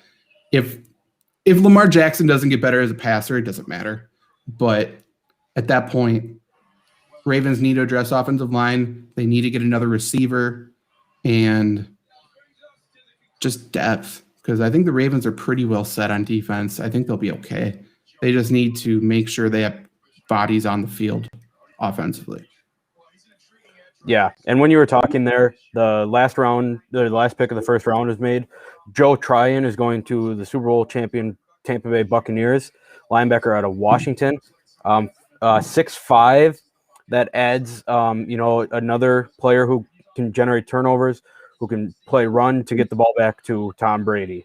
Does that pick help them repeat a Super Bowl? It's a depth pick. So, I mean, the rich get richer. I think it's an okay pick. It's not the best player on the board. It's not filling a specific need. It's them basically saying, hey, let's solidify this linebacker spot for in 2 years or so we don't have to pay somebody, then this guy can just slide in. So Does it help them win another Super Bowl in 2024 after they win the next couple? Yeah, that's about it. Any thoughts from you, Jake? I am inclined to agree. I mean, I think especially against in that Washington game, say Taylor Heineke probably was never gonna beat him in the first place, but their offense struggled the most against Washington, and Washington has a very good defense. So Tampa Bay's defense also helped them out, and then their offense kind of soared through the rest of the playoffs. But they always had that defense to rely on and to go back on. I think they got a couple studs on their defense already. So, depth pick or not, paying guys or not, I think if you get a young guy who can produce, and doesn't have to be out there every single down because you already got those studs. But if you can get a young guy who can produce, learn from guys that are already out there, already doing it at a high level, like Zach said, it sets you up for a couple years beyond even the Tom Brady era, maybe. So I think it's a good pick. I was expecting them to go defense after both the running backs went off the board. I thought maybe they would snag a running back. But yeah, I think the defense linebacker is a pretty appropriate pick. Okay. Just before we head out here, we'll recap the draft here with a couple questions. Just off the top of your head, or if you guys have a list in front of you, which team had the best first round?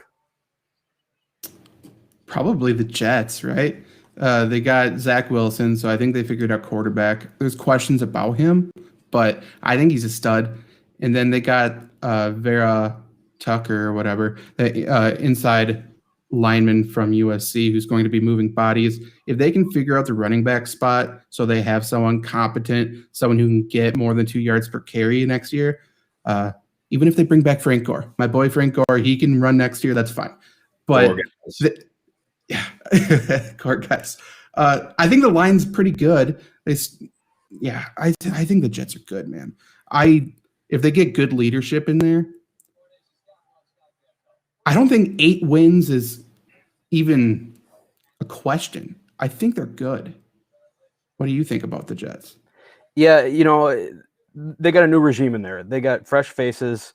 That was obviously the biggest thing right away. Was getting the fresh faces, the new coaches, new quarterbacks. They got a new quarterback. They got a new offensive lineman. I'm excited to see what the Jets are going to do, especially in a division that it seems obvious that Buffalo is going to take it. But can the Jets sneak in above the Dolphins? Can they contend with the Patriots? Maybe not. But I think those Patriots-Jets games are going to be fun to watch this year. For sure. So I don't know. It's hard to say that a team that only had one pick, had the best first round as opposed to teams that had multiple. But a pick that excited me the most, or like a pick that I think is really going to flourish, is the Bengals. I mean, they got, like I said, this was before Zach came on. I said I think it might start to be a new trend, and I'll kind of just sum up what I said. And we saw it especially with the ETN pick, that instead of taking young quarterbacks and not only not giving them any time to develop really and throwing them in the fire and being like, you're going to play under our rules, we're going to make our picks, and you're going to fit into our system. I think their teams are going to now try and start to do whatever they can to make their young quarterbacks feel comfortable and to bring on the guys that they have familiarity with, that they are comfortable with. We saw that happen 3 times throughout the first round now, 3 different sets of teammates. You can debate if that was the right spot for ETN to go or not. We already had that debate, but I bet you Trevor Lawrence wanted him there. And it's the same thing with Joe Burrow. He wanted his guy. We've seen what happens when, guys like Aaron Rodgers are ignored for a decade. So, Joe Burrow wants his guy. You bring in his guy. You already know there's a connection there. So I think this is going to be a trend that we see more going forward with, a year or two after quarterbacks were picked very, very high. They're going to have not only say, but they're going to have very strong influence and be like, I loved this guy. We hooked up in college for 1 million yards. Bring him on to the team. So I think the Bengals, because of that, and in that regard, as long as they can get some offensive line help later in the draft, I think that they had a phenomenal first pick, getting arguably the best receiver in the whole draft. And you already got that rapport built in with your young long-term quarterback who should be a stud in Joe Burrow. So I just think it's going to be a new trend that we see, instead of teams fighting not to give their their rookie quarterback basically, like we've seen for years and years in the past. They're just going to be like, well, screw it. This is what this guy wants. We invested a first-round pick. We invested, whatever millions and millions of dollars in him, so we're going to give him what he wants. So I think it was a good draft for the Bengals, and we'll see how the ETN pick ends up as well. Yeah, to throw my 2 cents in here too. I really like Trey Lance going to San Francisco. I think that worked out perfectly for San Francisco. Trey Lance doesn't need to start right away. They may roll Jimmy G to game manage a couple of games here and there. But once Trey Lance gets that start, he's an FCS guy, didn't play FBS football, get integrated into the league a little bit. He walks in with George Kittle, Brandon Ayuk, Deebo Samuel, great run game, an offensive mind head coach in Kyle Shanahan. I don't think that could have worked out better for San Francisco and Trey Lance both. But Luke, you heard me talk about how much I do like Trey Lance on different shows and stuff. And I mean, this is the perfect spot for him. He's so smart and such a good, he's going to develop so well. If you ask me who has the highest upside out of any, or the highest ceiling even out of any of the quarterbacks, I'm not sure if it's close. I think it's Trey Lance. So if you learn under Shanahan and develop under Shanahan, I think that's disgusting. I think he's going to be so good. If they can get a nice, another weapon to pair alongside Deebo and Kittle, I think that's dangerous. Okay, this is bold, and we're going to do this right now, not to take over. What's your guys' thoughts on Trevor Lawrence? Because if I go for a ceiling and I project who has the highest ceiling in the draft, he's not first, that's Lance. I don't think he's second, that's Zach Wilson. I think Trevor Lawrence is the most day one ready. Mm-hmm. He feels like he is what he is to me. I don't think he grows much. I completely agree. I think he's going to grow in the way of, not intangibles and things like that. I think he's going to grow in the way of catching up to the game, maybe reading defenses better, and being able to make the throws, the important throws. I think he has that capability.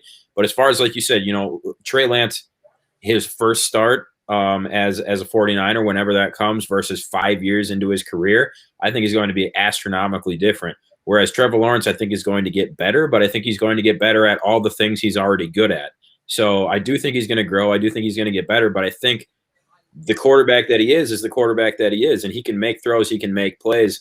Like you said, I don't know if he's going to be a completely different player, whereas these guys who are just raw and young and have all this talent and capability in the world, like Zach Wilson, like Trey Lance, I think they can turn into completely different players, ergo Josh Allen. Josh Allen is not the same quarterback. He's 10 miles better, 100 miles better than he was when he entered the league. Whereas you could, take some other guys and compare them to Trevor Lawrence, who they came in ready to play, and they kind of just always stayed good and stayed ready. And they obviously did get better because they get used to the game at that speed and stuff. But it's not like they take leaps and bounds in their game. So that's kind of how I read Trevor Lawrence. I think he's going to be successful. I don't think he's going to be bad or a bust by any stretch of the imagination. I think he's going to play well and probably play for a long time.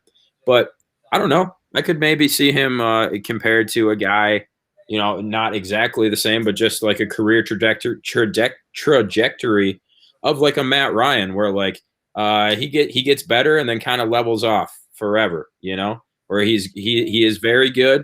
He can make all the throws, but he probably kind of levels off. He had an MVP season in there. They've had runs to the Super Bowl, but he never really exploded into a player that we never expected him to be, like Josh Allen. I mean, people did think that he could get there, but he's just gotten so much better. And there's other examples too.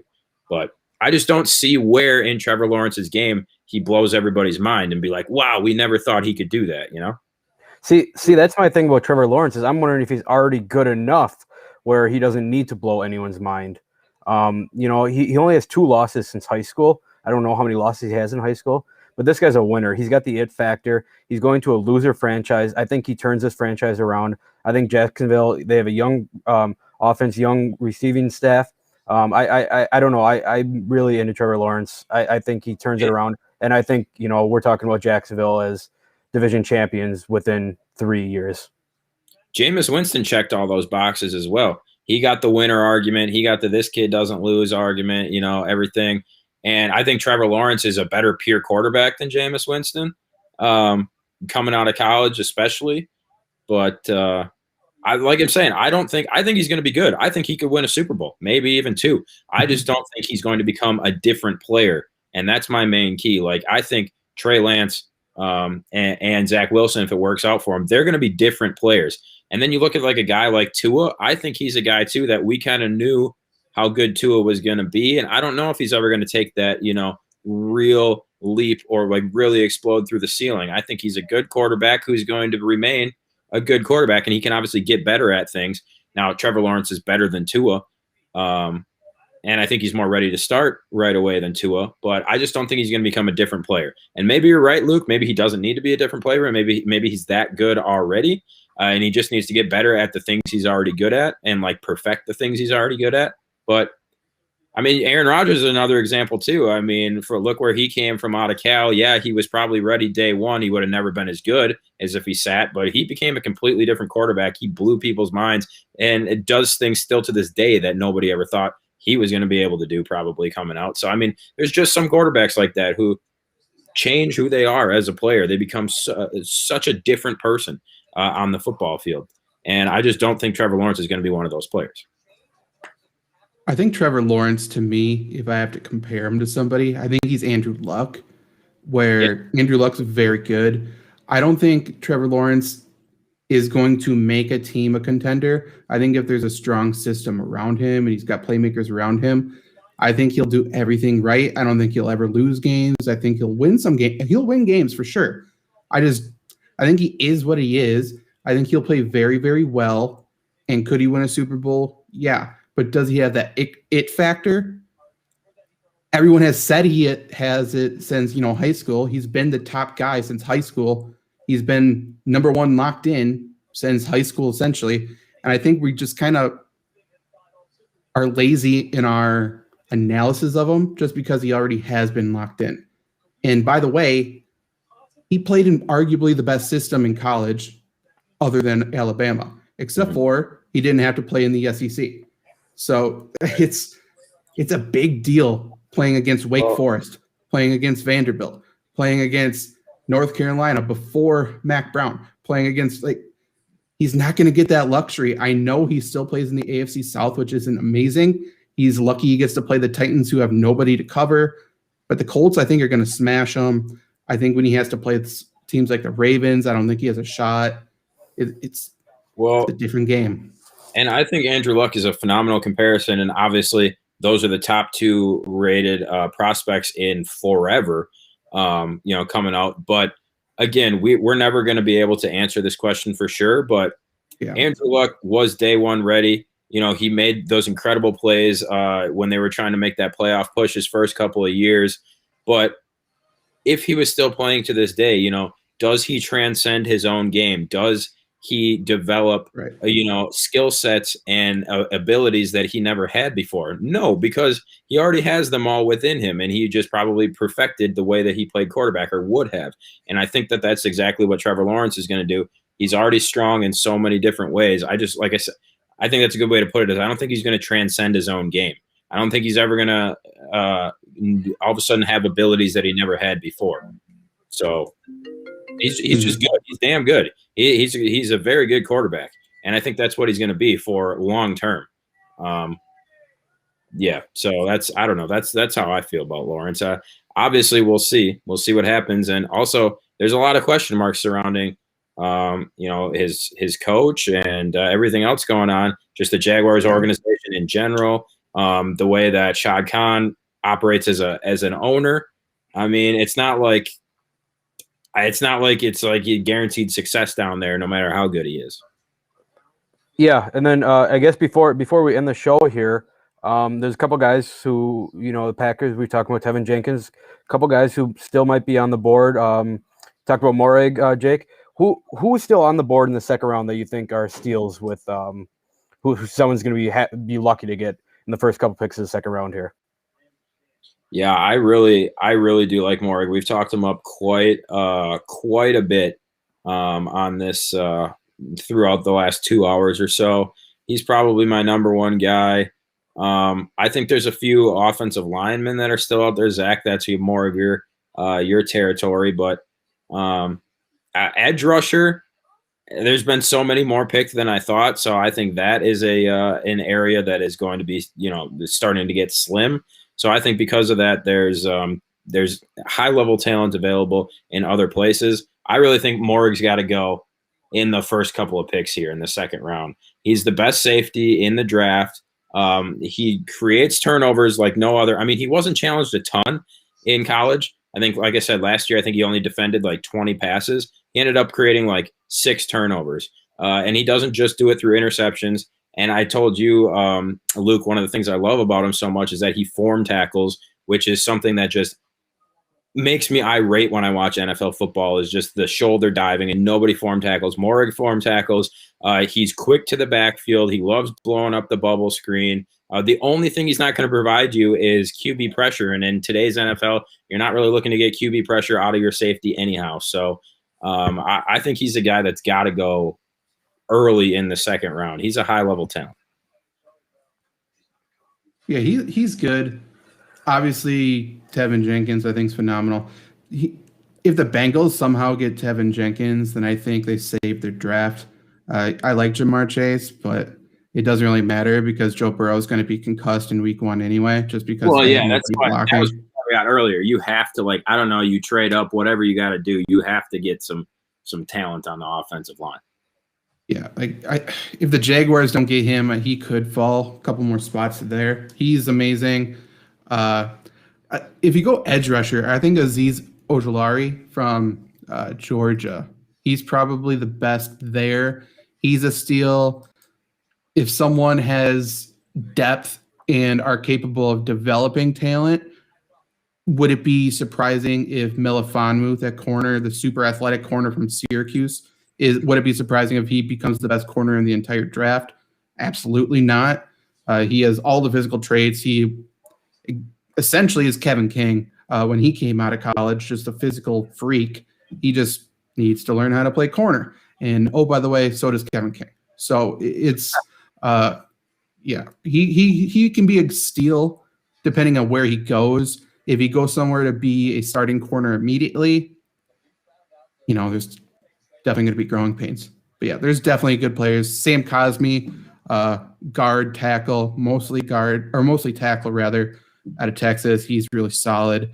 I also like Jabril Cox, linebacker, LSU, and he's a little bit further down the board, but I think he's got potential. And then I had somebody else, Asante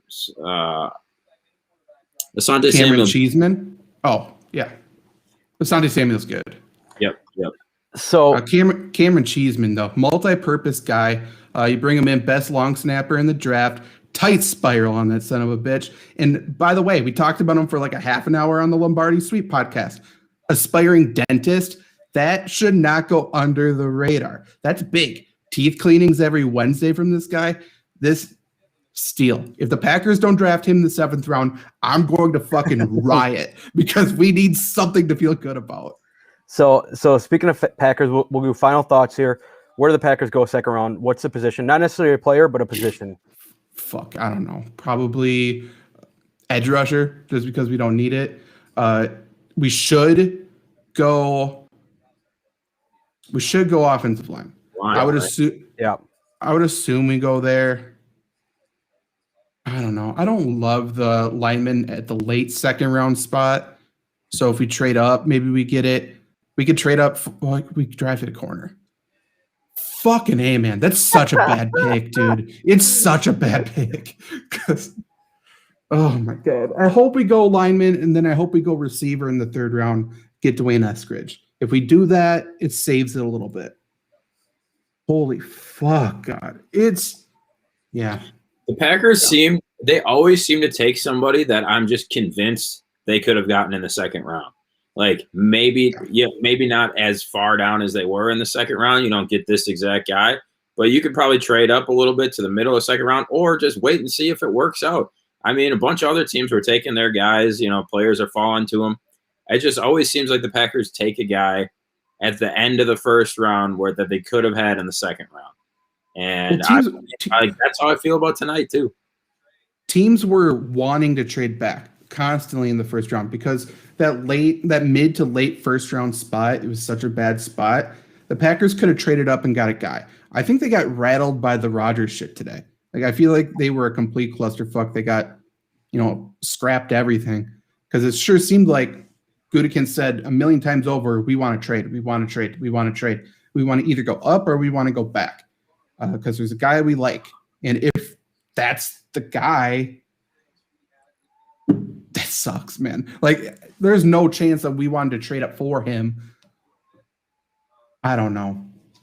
And again, even if he becomes a good player, it's like the clock is ticking and it's starting to tick quick on Rodgers, and not only because of his age, but because he clearly wants out. And if you force him to stick around for another year, play another year, and it's just nothing but disappointment, and he hasn't been helped anymore, and this cornerback doesn't, become a if he doesn't create 6 turnovers this year, or like come up with an interception and some big we need something that's going to make a difference now, like right now.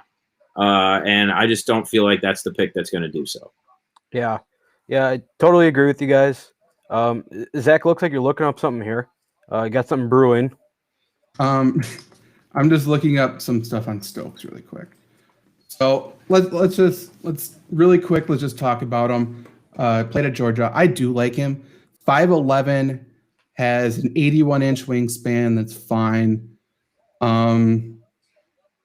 Good tackler, apparently. Great. Doesn't have recovery speed. Not good playing the ball in the air. Who's that sound like? Pro day numbers were unbelievably terrible. It says borderline undraftable. One of the lowest graded corners in the Senior Bowl. Love it. No, so do you think that this pick is a resignation at all, going back to being like, wow, I can't believe we blew that Hail Mary at the end of the at the first half in the NFC Championship game? We need a cornerback.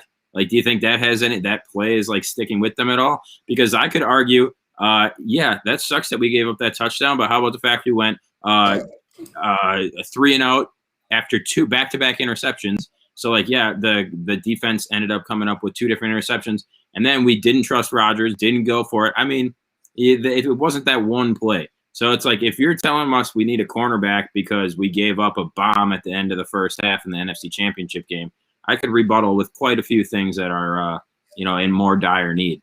I don't know if that has anything to do with it or not. I think that the Packers are just obsessed with drafting cornerbacks. And cornerbacks with downsides as well, which apparently he has. I want to apologize. I was reading a different player. So this guy, it's a little better. It's not much better. He's a press corner, and he was good at press coverage at Georgia, but he also is not very strong. So his upper body's not very good. So he's a press corner who's not strong enough to jam in the NFL, essentially, is what this sounds like to me. He's got straight line speed. He doesn't switch directions super well. He does have a good ability to play the catch point. Barely tested is what it says here, which makes sense. Georgia, I don't know. He had a good man grade, but his NFL projection was a 4th round guy, and fourth round. He allowed a 57% catch rate, which sounds good, but that's also because we're comparing it to the NFL. In college, it could have been better. Yeah, it's definitely a pick. 4th round is it's a pick. That's what sticks out with you there. I don't know, man. It'd be interesting to see how these next 2 days go. This is our over under 2.5 offensive players the rest of the draft.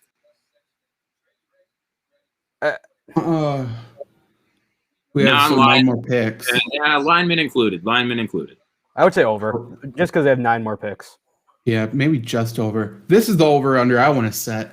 2.5. We'll do that. We'll do 1.5. 1.5 over-under starters in week 1. Because this guy's not. So we already don't have that. And remember, Lombardi sweep, Luke, I said my standard is super low for this draft. Yep. All I want to do is draft someone who can fucking start week 1. Yep. We already didn't do that. So second, third, 2 4s, 2 5s, 2 6, and a 7th. Do we get 2 starters? You have to get 2. So you got to have 1 on the offensive line. You have to, right? You have We to. got 0 last year. Let's just say they get one out of. So we got 8 picks left. So one of them has to be a guaranteed starter. Has to be. I mean, it has to be. Like, there's just no way around it. Has to be. So then you only got to get 1 other guy out of 7. I would sure hope somebody's going to be a starter, but I don't know. I'm only confident in 1. Now that I'm talking through it, I'm confident we're going to get 1. I don't know beyond that. Now that I'm thinking about it, thinking through the roster in my head, I don't know where a guy who would be drafted in like the 3rd, 4th, 5th, 6th, 7th round would start on the, Where is he going to on the start? Packers team. It would have to be offensive line for It has one. to be the line, right? Yeah, linebacker. Yeah. So O-line and line. Would have been nice to get fucking Zaven Collins, huh? So stupid, dude. Trade up for him. He gets to play alongside Isaiah Simmons, J.J. Watt, Buda Baker. The Cardinals are a fucking team now. Like, this pisses me off even more. Yeah, I hate Kyler Murray. You can't, now you can't say anything. That was such a good pick. Yep. Well, guys, I think it's a good spot to end. We can all go to bed after getting that out. We second half was good. First half was awesome. FlurrySports always bringing great content. Be sure to be on the lookout. We got a whole bunch of articles coming out with analysis on picks, guys who got drafted in the first round. FlurrySports.org. Follow on Twitter. Follow Facebook, YouTube, everything. We'll be grinding out content all year, all off season. Get ready for this NFL season. With that, be on the lookout for more draft stuff and have a good night, fellas. Thanks, boys. Later.